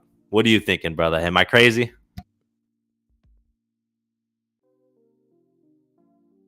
I mean, crazy might not be the word, but I'm going to play devil's avocado here. I'm going to take the opposition. I'm going to take CLD, Christian, Leroy, Duncan. And I mean, look, before I even started doing my research, before I even started trying to figure out where this guy trains and kind of more about him, I started asking myself, like, what are his skills to victory? Like, how does he win this fight? Well, knockout artist. He's an absolute beast. We've seen his opponent get knocked out before. And Gregory Rodriguez is a tight inside fighter. He likes to really just throw these inside fucking shots. Really strong, really rough, fucking bulldog. I love that. I love bulldogs, Bob. But here's the thing. CLD, before I did my research, I realized he had a bit of a range advantage. And then, I mean, call me crazy here, but I realized he trains at a place called Range Martial Arts Academy. And he's got a 4-inch range advantage here. I just think he is probably going to use that range to his advantage. We've seen Gregory Rodriguez be kept at the end of punches before. Armand Petrosian did a really good job leading out with that and ultimately getting a split decision. He also worked in some grappling in there. And here's the thing. I think CLD probably is going to be able to work that in there. But ultimately, I think he ends up getting a knockdown and then finishes with a little bit of ground and pound. Probably lands a 1-2 straight down the pipe just to get the drop. And then as soon as he drops him, quick hammer fists to get the finish. Give me CLD in this one. And not only that, give me CLD by finish. He's a favorite for a reason. It's damn near a pick 'em though. So you get him at minus 142. You get Gregory Rodriguez at plus 120. Now, if you actually are really going to follow me on this one and you think that CLD gets it done via finish, I mean, you could take CLD inside the distance, or actually just to win by KO, for plus 140. I think that's probably fine. I think that's probably solid. No. What are you thinking, man? I know you're leaning Gregory Rodriguez. You thinking he gets it done via finish? He could get a submission, but no, I think it'll be gritty. I think it'll be a back and forth 15 minutes. The reality is with CLD here, and I'm actually doing a little more homework as we spoke, as you were speaking, I should say. And that dude was almost a basketball star as well. So he's an athlete. I do like my athletes. You know this. But I still just think Gregory's a fighter. He has that grappling background. So if he's going to find a path, it's going to be through scoring some takedowns. It's going to be neutralizing Christian Leroy Duncan, not letting him get his striking going. But he's special. We're going to see some unique strikes. We're going to see some spinning back fists. He's an explosive athlete, so he could certainly hurt our boy RoboCop, but you got the name RoboCop for a reason. Both these guys are big, powerful human beings. And to your point, it's not a landslide in the odd book by any means. It's pretty gosh darn close. So I'm not going too far on a limb. Had the odds been a little bit more favored for Christian, I think I would be a little concerned. But no, I mean, I do think all things considered, like Christian's going to be tested in terms of what his ground game looks like. He being Christian Leroy Duncan, the hometown kid. What he's going to be a challenge there. He's not a lifetime martial artist. He wasn't, growing up doing jiu-jitsu. It's like he's an athlete. He has those skills. Certainly a fun prospect, but like we've seen a lot of times, if you don't really have that foundation, it's you can only go so far in such a short bit of time. And in UFC or mixed martial arts, 5 years is a blimp on that timeline. So again, all to say, lean in RoboCop, but probably not by finish, by decision. All right. I mean, that's fair. I mean, if you think RoboCop gets it done by decision, you can get some pretty wild odds on that. You get plus 500 on that shit. Yeah. Juice. Decent odds on the under, plus 114, but that is kind of lower than some of the others. So it's I mean, they may be thinking may not need the full distance on that one either. Oof. I mean, if we're talking odds and craziness, brother, the most interesting odds of the entire fight card on DraftKings Sportsbooks, in my opinion, are for this next fight. We have a lightweight bout between Bobby Green. I'm sorry. Excuse me. King Green versus Paddy Pimblett, folks. I mean, Paddy the Baddie coming in against King Green. This is a nasty fight. This has someone gets finished written all over it, in my opinion. Which is why the betting odds on this are just interesting to me. It's a pick 'em.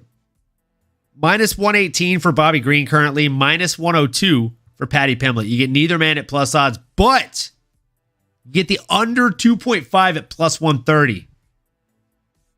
Am I psychotic here? Like, is that a trap? Plus 130. I think one of these guys probably gets finished. Bobby's, for the most part, pretty... Let me see these guys. Let me see again. In terms of like how often they get finished, I mean, Bobby, I do think of, unfortunately... We've seen Bobby get finished a lot more recently than ever before in his career. 7 times total out of his 15. So half of his losses have been by a finish. But our boy Paddy, a little different, right? And regardless, he's been on the streak since he's joined the UFC. And this is, no losses since 2018 for Paddy. So maybe we take it all with a grain of salt. Nothing of relevance recently. But we have seen Paddy hurt, right? I think that's where it may make sense that King Green is the betting favorite. He's the ranked opponent. He's hurt some people on their feet. And, dude, it's like, I guess when you watch King Green or you just look at the build-up, you watch a press conference, you just put on social media, you just look at him, not the profile, but just saying, like, everything considered, you don't necessarily take him for, like, a high-level mixed martial artist. But dude's well-rounded and skilled. He is a very special striker. He's got great boxing, and he does all the antics, and he's talking crap, and he's bolsterous, and he's trying to play the mental warfare a little bit. But man, our boy KG's an OG in the UFC, my brother. Like, he's been fighting for a long time. I don't know if Paddy is someone that's going to go out there and just drop him. Like, I don't know if Paddy has that one punch power. I mean, I guess obviously he does. I don't want to be so obtuse here, but man, talk to me, brother. I mean, what are you thinking? Because with the way I see it, I think King Green, I think he's the Ben favorite because of his resume. I mean, he's fought against the Clay Guidas, he's fought against the Jim Millers and gotten wins, the Al Iaquintas, but he's lost to the who's as well, right? The Jalen Turners, the Dustin Poiriers. What are your thoughts here, brother? How are you looking at it? Well, the fact that he's fought the Dustin Poiriers of the world, first of all, good breakdown, brother. The fact that he's fought the Dustin Poiriers of the world is something that speaks in spades, right? Carries a heavy weight. The fact that he's fought folks like that. Jim Miller recently got the win over Jim Miller, outclassed him, start to finish, got a unanimous decision over him. I'm going to agree with one of the folks here in the chat. Shout out to Nate here from Twitter. I feel like this will be a ground win for Paddy, and that is worth looking at, folks. Why do I say this? Well, I'll tell you, folks. The fact of the matter is, when people look at Paddy and they haven't seen him prior to the UFC, they're thinking striking, someone that leaves his hands down but is willing to get one on the chin to give one back and try and hurt his opponent. And he does have solid hands, even solid feet, legs, knees, etc., possibly even elbows. But here's the thing, folks. If you look at what he's done in his professional mixed martial arts career, only 5 of his wins are via knockout. 10 of them are by submission, and 6 of them are by decision. So again, if you're bad at math, to make it real simple for you, just about twice as many submission wins as he has by KO or decision. And it's been some time since he's gotten one of those. And by some time, I mean like 2 years. Not that fucking long. 2 fights. 3 fights, actually. So Tony Ferguson, he obviously got the decision. Jared Gordon, he got the decision. questionable at best. But that rear naked choke over Jordan Levitt is still one of the most fascinating and best delivered rear naked chokes I've ever seen. The way that he pinned the arm back, I mean, it was just surgical, would be the best way to describe that. I can see him going out here and getting a win like that over a Bobby Green, who has had 2 submission losses on his record, right? We've seen him get finished via submission by a Shane Shapiro. That was in a grappling match, obviously. But again, we've also seen him get submitted in previous fights. More recently, obviously recency bias is a big deal in mixed martial arts. But we have seen the man get submitted. I think we're going to see it happen again. And again, one of the people that submitted him in his professional career is Dan Lozon. Not to be confused with Joe Lozon. I'm talking about his brother, Dan. He submitted him. So, folks, if he can submit him, you got to think somebody as slick and as bad as Paddy the Baddy can probably get it done. Call me crazy on this one. I'm taking Paddy.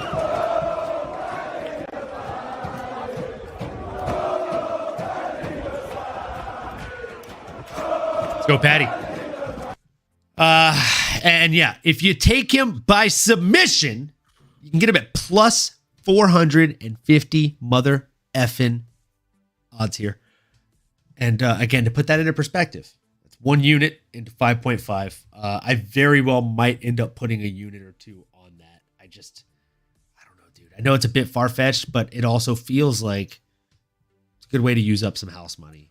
And I do feel like it's the most likely outcome for that fight, Nano. Yeah, no, I like it. It's again, Paddy should win here. He is the bigger guy. He's going to use the grappling, like our boy Nate said in the chat. I think the ground game will be his best path to victory. He's not going to want to sit there and trade and bang with a King Green again. King Green will hurt Paddy if it's just a boxing match, straight up. I would not like Paddy's odds in that realm. But we're talking mixed martial arts here. So the way Paddy will be able to put it together, I do think he should be able to get it done. But boy, am I excited. And man, sky's the limit for Paddy. Curious to see what they end up doing with him next. But yeah, all things considered, the age being a big part here. In terms of my last note, I want to mention Paddy being 29 years old, King Green being 37. Over 7 years, it's I think like 60 or 62% of the time the younger fighter is going to win. So even if you just like don't necessarily agree with us and you want to be as subjective as possible, you typically want to lean the younger guy unless you have an adamant reason not to. Paddy could be chinny, but I really like don't hold that against any fighter. Like say they're chinny. It's like, dude, you're in the UFC. It's not like some grandma hits you with. You're fighting the best fighters in the world, and literally anybody in the world can get caught. Yeah, it's how you recover too. You can guys that get dropped or what have you, if they're able to get back up and that's what have you. It's how you recover. So I don't necessarily love labeling people like that. I'm a little more, I'm a little more respectable when it comes to how I talk about these fighters. I love them, appreciate them, but yeah.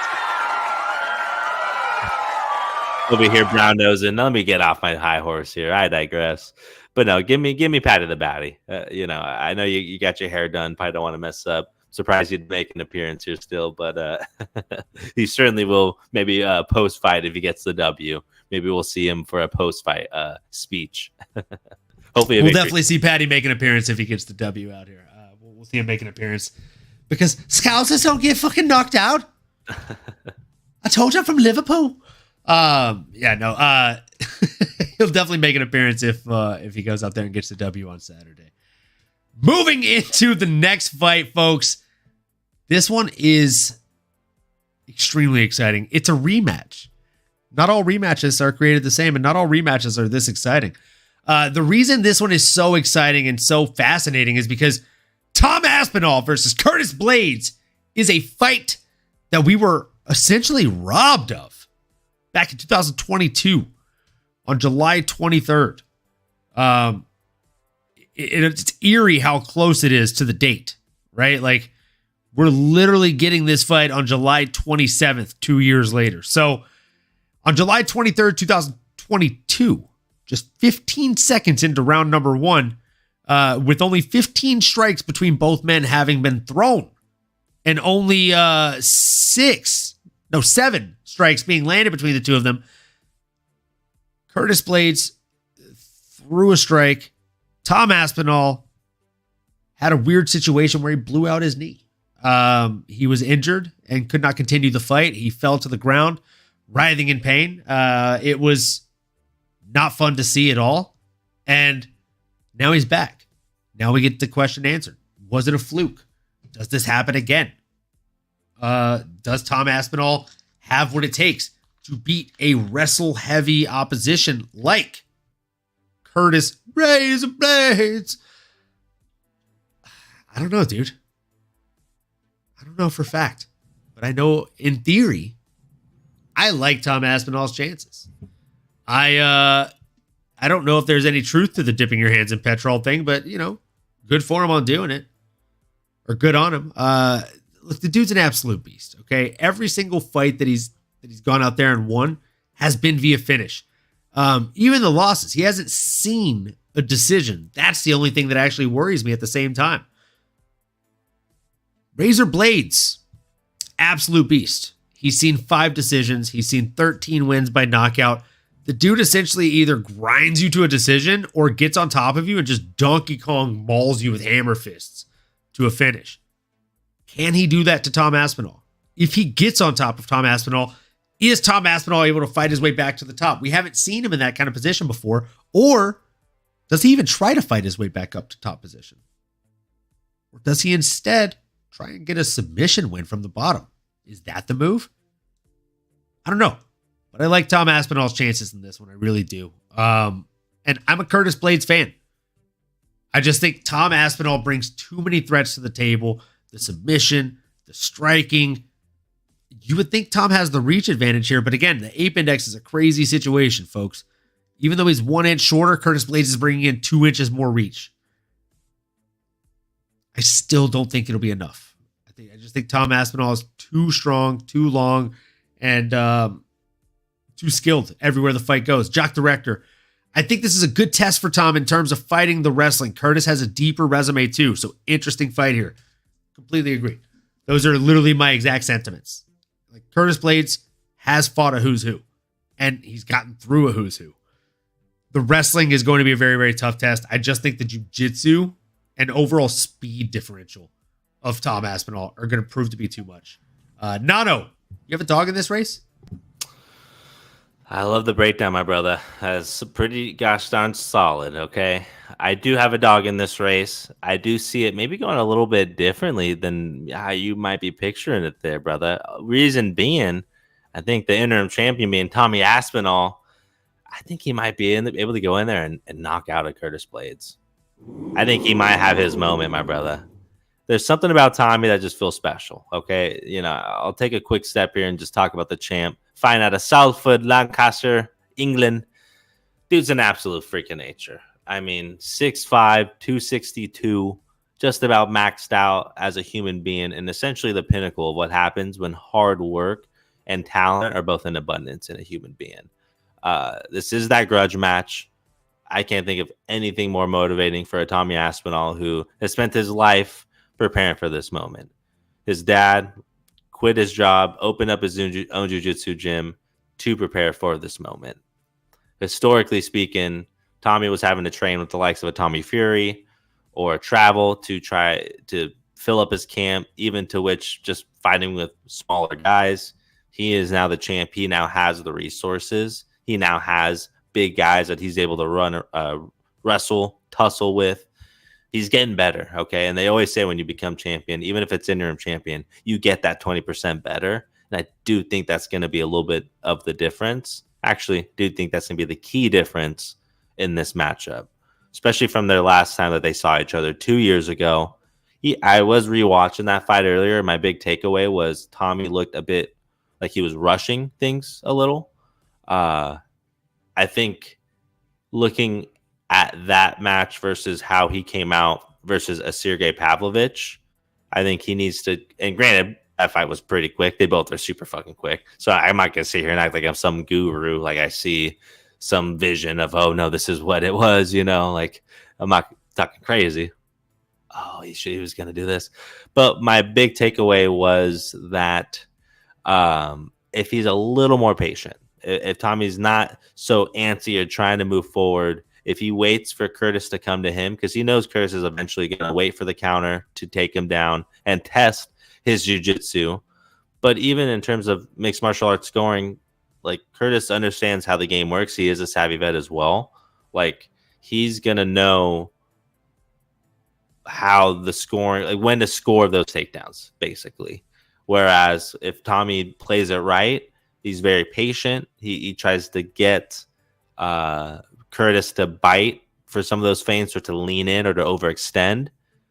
And I do think Tommy can knock him out. I mean, Tommy's boxing super clean and he is really fast. Like he can easily piece together a 3 to 5 punch combo before Curtis knows what's going on. I mean, just turn on the tape. Again, since they last fight, what Tom did to Sergey was just, I mean, absolute beautiful, right? And the reality is he can sit there and do that. He can be fading in, feinting, in, out, side, boom, boom, and hurt Curtis like right away. Like that's the one thing at this stage in Curtis's career. And again, you mentioned like he's been through and beat all the who's.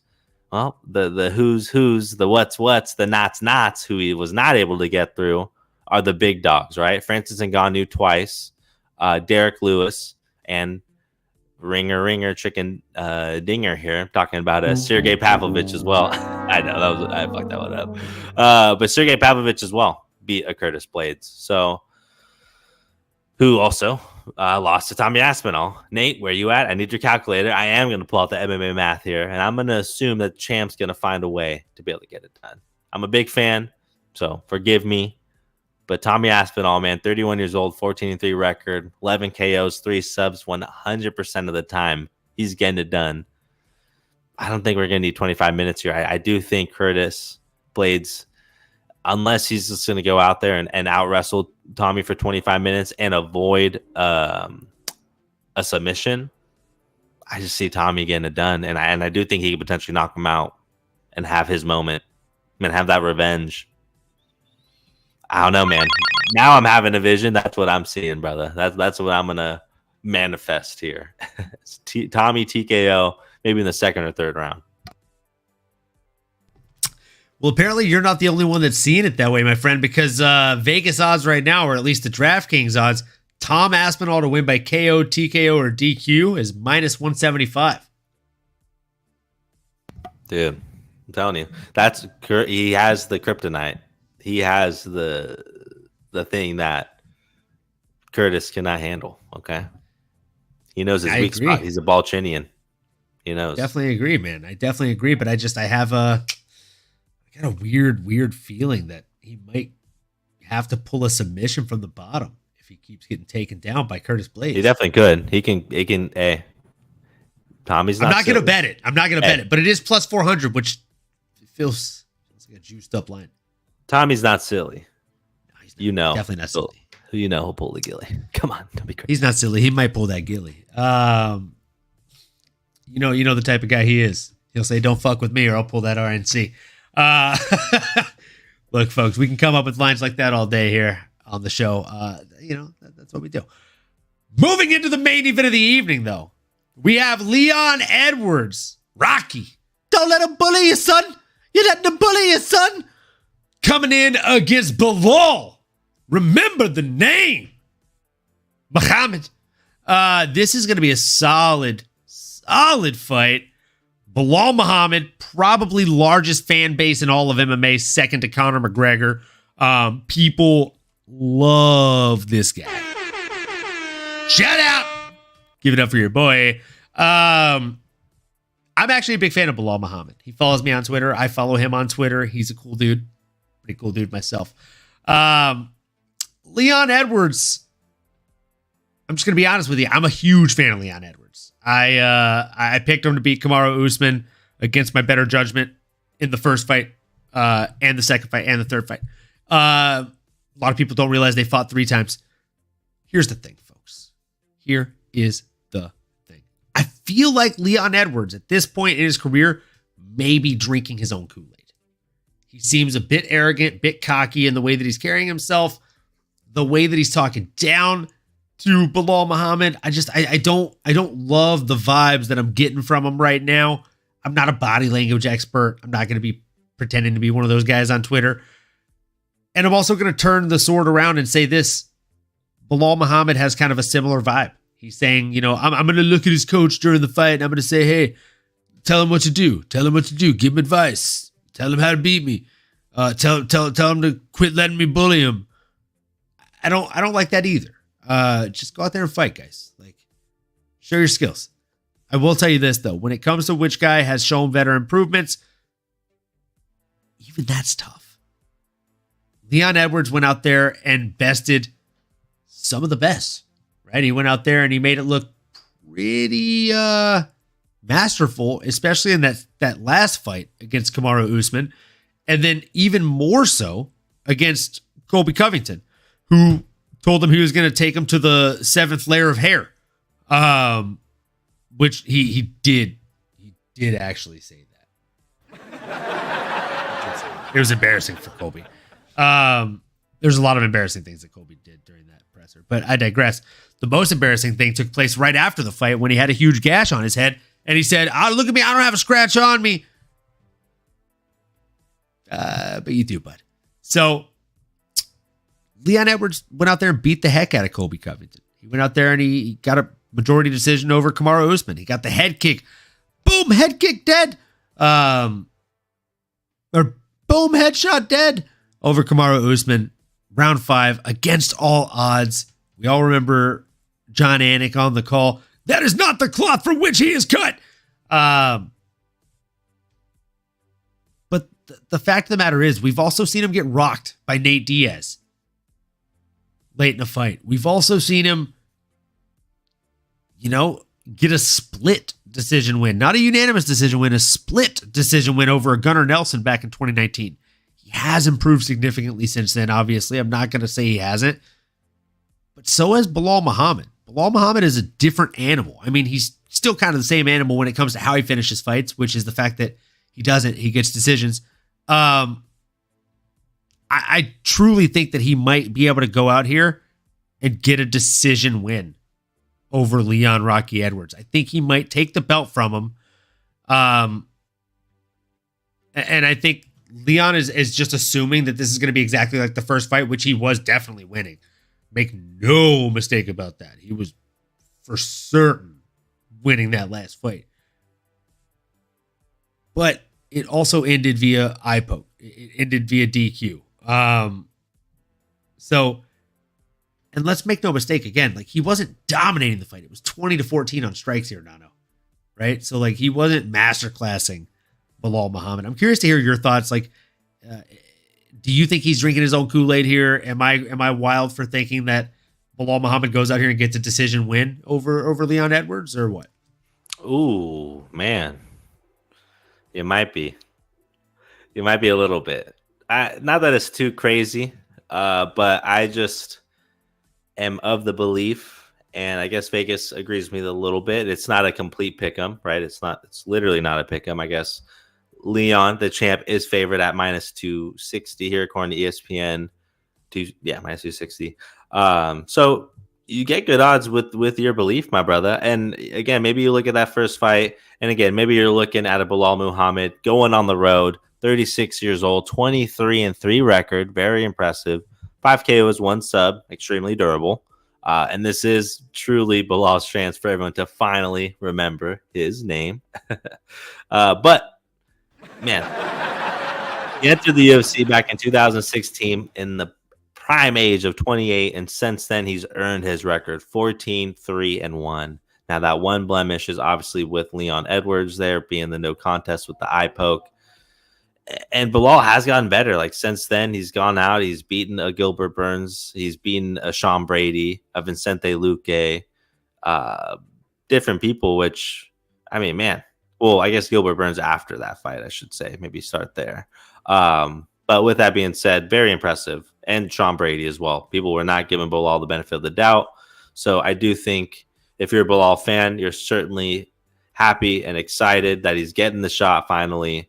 And I think regardless if he wins or not, which unfortunately I feel like is probably more likely than not.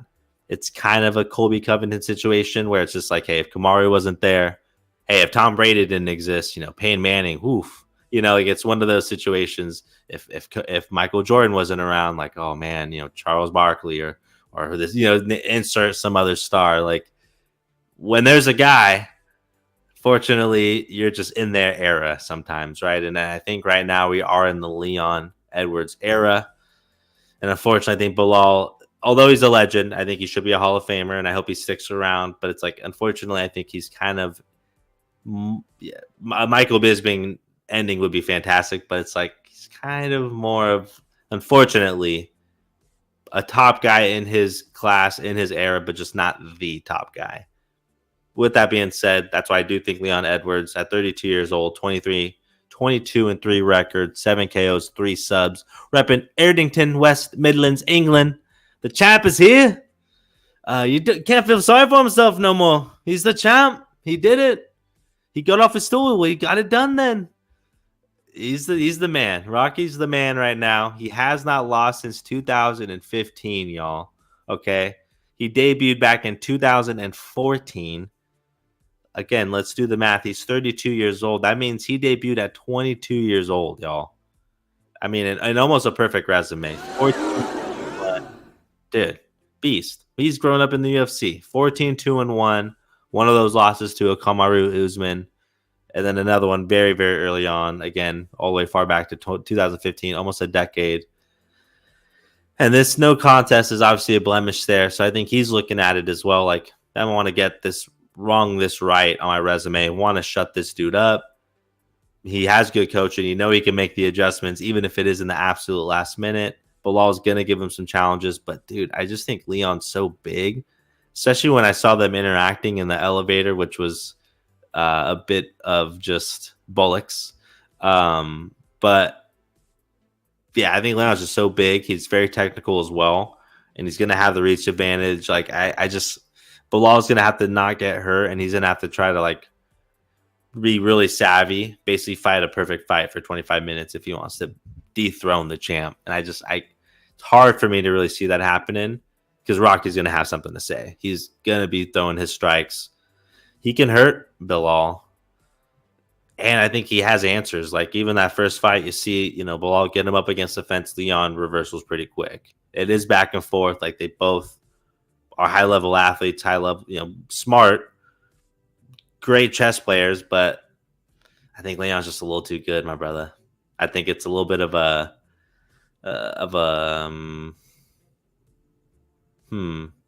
but I can't even say the Celtics anymore. I guess almost like a Chiefs-Niners situation here. I think the Chiefs are representative with our boy Leon Edwards, the current champ. And Bilal's like the Niners, man. They can make it to the Super Bowl. And as a Cali boy, I'm enjoying this narrative so much. I'm enjoying this comparison a lot as a Raider fan. But again, great. Bilal's awesome. Great team. You make it there every time. You can't get over the hump, baby. Because there is someone else that is the true champ, and that's Rocky. So I'm going to leave it there. Give me Rocky. Probably by decision. I'm hoping for a fun 25 minutes. And Bilal's tough. He's going to make it difficult. He might win a couple rounds, but I think Rocky will edge it out. And this will be the toughest challenge. And the last thing I want to say, Bilal's only gone 25 minutes twice. Rocky's, being Leon Edwards, has done it 4 times in a row. He's much more seasoned, ready, in his backyard. They could be able to get it done.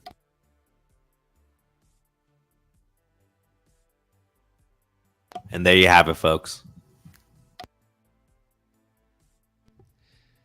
All right. I mean, it's hard to fight that. I will tell you this. Bilal Muhammad, he has only fought 25 minutes twice. He's had less chances to be in the main event. And I will call back some old tape here. I think you picked Sean Brady. Oh, yeah. I thought Sean Brady was the guy. How did that coming in? Not good. Not good. Same with Gilbert. I think I picked Gilbert as well. You did. You actually love picking against Bilal. Or as Chael Sonnen likes to call him, Blahal. Which is like one of my favorite mispronunciations by Chael, I think. Blahal.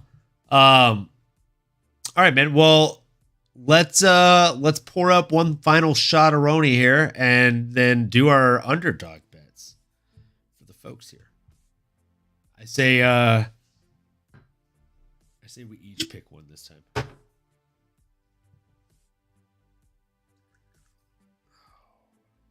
And do I want to do a parlay? I feel like I actually had pretty solid luck with the parlays recently.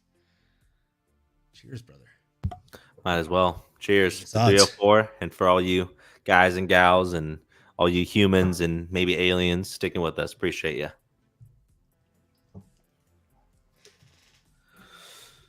And for anyone who enjoys comic books and nerdy stuff like that, that's obviously why I look like this. I'm going to Comic-Con tomorrow. I am so stoked. It's time! Almost. It will be tomorrow.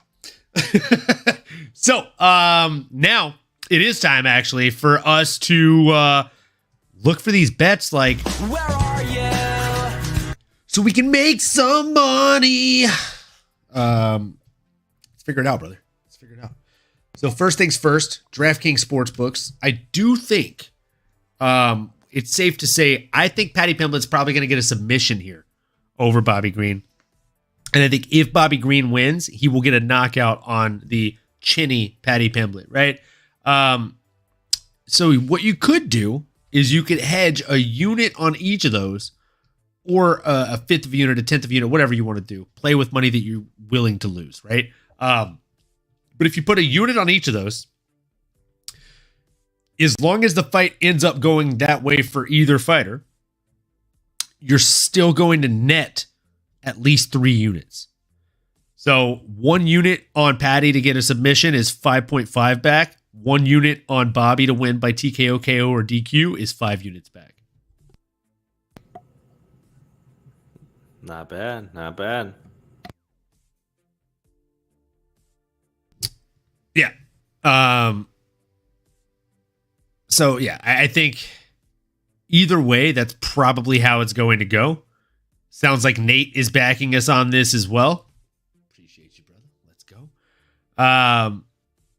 So I think I'm probably going to do a fifth of a unit on each of those. That seems like a good move to me. What do you think, Nano? I like it, brother. I think that is a good move. Or if you're asking what I'm thinking, like my bets. Yeah. I mean, do you have any bets on that fight, or are you thinking about putting any bets on that fight? On that fight specifically, I don't know, man. Gotta see what makes sense. I was trying to put together my little underdog, and I'm trying to validate getting Paddy on here because I guess he is an underdog, even though it's minus odds. He is still the favorite, so I guess I could squeeze him in there. That is an underdog still, so I do like Paddy just money line straight up. If you don't want to go as risque as our boy over here in his costume, in the giddy up, he goes all out, so he's willing to do it now. So yeah, if you don't want to get it spicy and go for the sub, maybe you just take him at money line minus 102, not too shabby on DraftKings. So I'll be taking that, and then I'm throwing in a parlay here with Gregory Rodriguez at plus 120 and Oben Elliott at plus 120.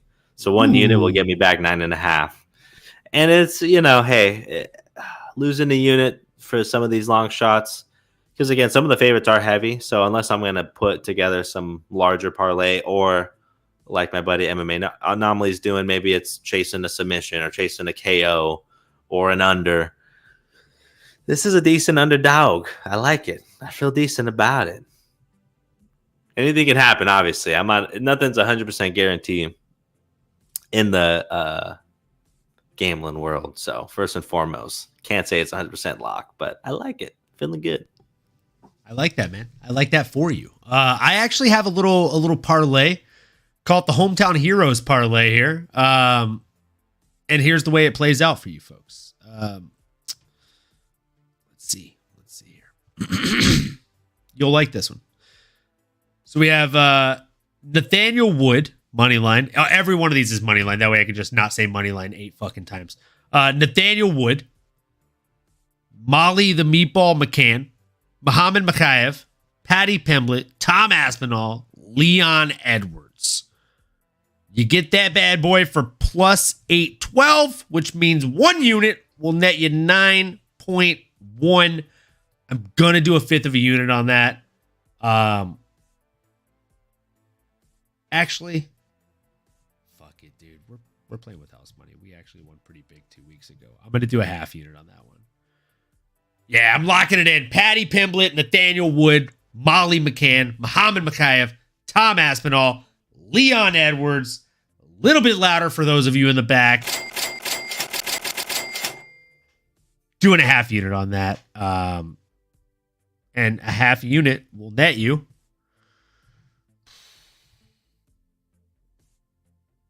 4.56 units. Pretty solid, my bro. Pretty solid. Do it. It's a good bet, bro. It's a good one, bro. You know, you got to go with the hometown heroes every now and then. It's a bit of a not much of a stretch in it. Right you are. And then let's see here. Okay. Let's see if there are any more. Oh, dude, Arnold Allen. I forgot to add him to that one. Oh, I could. You know what? Yeah, I'm going to add him to that before I put that one in. So it's actually going to be a 1, 2, 3, 4, 5, 6, 7 leg parlay here. Add Arnold Allen to it. You get it for plus 1,218, which means 1 unit would get you 13.18, and a half unit would get you 6.59. So we're doing a half unit on it, folks. Yeah, I like our odds with that one, buddy. We're going to go ahead and do the Hometown Heroes parlay. Half unit on that. Just writing this down so that we've got it on hand. Oh, yeah, I'm stoked about this one. Yeah, I'm stoked about that one. Let's look at some underdogs, yeah? Yep.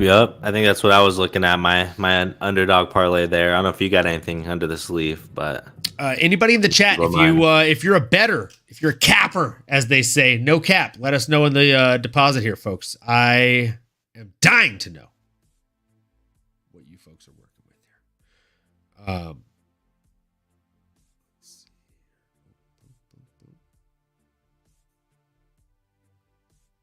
Okay. Looking at underdogs now. Have you locked anything in yet on underdogs for this card yet, my guy? On underdog.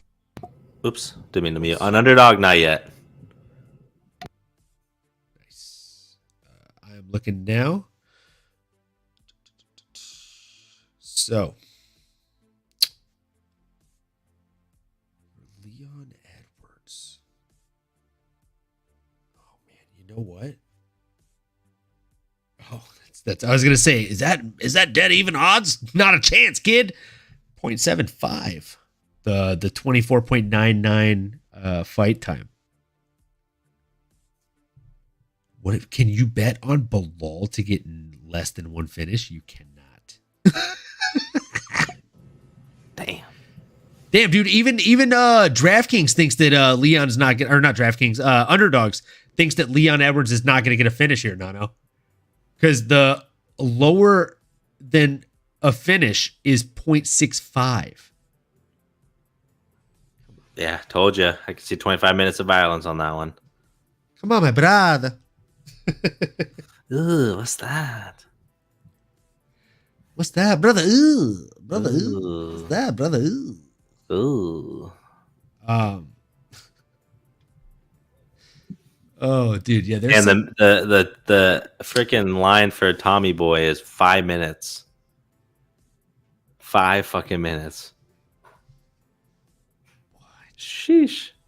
That's a tough line. His average is 2.5. His average is 2.5 minutes, line, y'all. Dude. Does he make it out of the first round? That's wild. That's a tough line. I mean, he could just go out there and starch him. That's why it's just like. That sounds juicy, though. That's a juicy line. But are you thinking higher or lower? Higher, right? Higher. Yeah, higher. You gotta juice that. I'm going high on that. That's my first pick on mine. That's my first solidified pick on mine. I mean, if Curtis just jumps from the other side of the octagon and just grabs a leg, it should go 5 minutes. I got a spicy one for you, brother. My brother. Bobby Green, lower than 14.99 minutes of fight time, 1.2x multiplier. That is spicy. I think that one's a finish.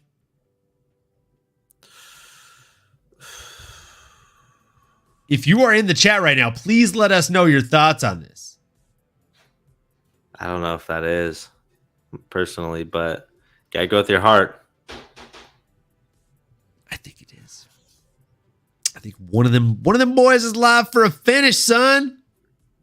And let me tell you, 1.2x is better than 2x when I get both of the spread, as long as it's a finish. I'd rather bet on the under 14.99 minutes than Patty getting the finish for the 2x. Okay, all right. What about Christian Duncan? You're feeling like that one's going to be a finish, right?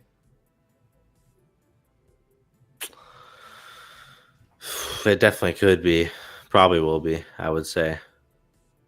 What are we feeling on the fight time on that? I don't know. I think that line's crazy. 8.5 on the line. Yeah, it's like, fuck, 2.5. At that point, it's like, yeah, I guess it's either going to be real quick or it's going to go the full distance, which I feel like it might be under. That's technically a little over 1.5. Yeah. So it's one round, 3 minutes and 30 seconds. I mean, personally, because I think RoboCop's going to win, I'm going to assume it's going to go the distance and he just gets like a grindy W. But could I see it being something else? Like, yeah, I guess I could see it. Maybe it's a quick line because both those guys are just absolute KO artists and are just going to look out there to headhunt. I mean, makes you second guess for sure. And I will admit, y'all, if y'all ever second guessing, like a good place to go, again, Underdog app, quick plug in terms of getting an idea of what to expect for these fights. Because the reality is they're setting these lines just like Vegas are. Like Underdog is their own company. They're trying to make money. So they can't just willy-nilly set these lines not knowing at least a thing or two. They got to keep the lights on somehow. So I do truly feel if they're feeling some type of way, I almost may be willing to reconsider how I'm feeling because they are usually that right. Again, think Vegas. Like more often than not, they're probably right. So again, they are really accurate here. It's the same thing in fantasy football as well. So I just want to quickly plug that. Because again, it may sound juicy to us, but I'm like, I mean, they have it set like that for a reason. And again, maybe they're looking at it. I can understand the logic if, okay, hey, but both these guys are knockout artists. Neither of them maybe have seen a decision in a while. Okay. It's like, that 8.5 might make sense then because they may only need 5. I think I've got a lock. I'm listening. So, okay. This is my total bet. I'm doing Tom Aspinall. Fight goes more than 5 minutes. Bobby Green. Fight goes less than 15 minutes. Christian Duncan gets a finish. Giga Chikadze gets the over on significant strikes differential with a 6.5 point adjustment on Arnold Allen, which is just incredible in my opinion. And then Nathaniel Wood, fight goes over 10 minutes. That's a 14.4x multiplier on your money. I'm going to do 1 unit on that. So again, to put that into perspective, 1 unit pays 14.4. Not too bad. Not too bad. Yeah, I'm in on that. I'm going to see if there's any like 2 legs that I really want to pick here. How are you coming along on yours right now? For the underdog? For the underdog. I think I'm just going with guys I like, things I want to root for. And to your point, like we talked about offline, like I'm not necessarily one to shy away from wanting to go over. Like I want to see more and more violence. It's hard for me to bet under. I'm not going to be sitting here hoping for less punches. So certainly I'm hoping this is going to be a violent night, y'all. I'm thinking Paddy Pimblett over 63.5. I think Bobby Green, King Green, is probably willing to. I mean, he is tough to hit, but if it gets on the ground, those grounded pound punches are counting now. And I just think King Green's willing to eat a couple shots, willing to take one to get one. So I'm going to go over for Paddy. He has the night that he needs to. I'm also going to go over on Gregory Rodriguez, RoboCop, to land over 44.5. So if it goes the full 15, that's a handful each round. I think he can get it done, especially if he actually is winning the fight. Like I think he should be able to accomplish that. Leon Edwards, 84.5. Significant strikes here. Again, that does feel a little high, but I mean, I feel like he shouldn't have a problem finding the mark on Bilal. Like I do think, and Bilal's tough as nails. So if it does end up going the 25 minutes, like I surely think, I think he could have maybe even 100 when it's all said and done, maybe close to 90. And then last but certainly not least, and I'm thinking here like a ground and pound kind of finish, but Tommy Aspinall over 27.5 as well. I think the ending sequence may be 20 punches in and of itself. So, like I said, I'm I like choosing the overs violence. on that. Yeah, I'm choosing violence. I'm just going straight, hoping it's more violent than underdog thinks. But again, they're smarter than me. Night. So. What a fight. Broken bones. Orbitals. Nice. John Anik makes the call. Flying knees, George Masvidal. All right, I'll stop. Just having a little fun ad-libbing. So, typically, they say it's over when the fat lady sings. Tonight, we'll say it's over when the Wolverine sings. So, that's it, folks. Maybe we'll play some more bets after this. Maybe not. Either way, if we do, we'll definitely post them later on the Twitter. I did just do the poll, and it looks like the winner is MMA BG. So I will shoot you a DM and figure out what we're sending you over for the giveaway. Thanks everybody that commented on the video. Make sure you do it again next time. Maybe we'll be doing another giveaway. Either way, we appreciate you for stopping by. We appreciate you if you stayed in for the long haul or if you just stopped by for a minute. Either way, all the same. We really appreciate you folks, especially if you're fight fans or if you're just fans of us. And as we like to say on this show, keep on going and keep on growing, folks. Like, comment, subscribe, smash that bell for notifications, and we will see you on the next episode, folks. You've been listening to the MMAnomaly Show. No filter. As you may have been able to tell, we dig the MMA, and our passion is to dive deep into the upcoming fights, give you our expert breakdowns, and help you make sense of all the chaos that is the fight game. We hope you've enjoyed the show. If you did, make sure to like, rate, and review. We'll be back soon, but in the meantime, make sure to find us on YouTube, Twitter, Instagram, and Twitch at MMAnomaly. Be cool, and we'll see you next time.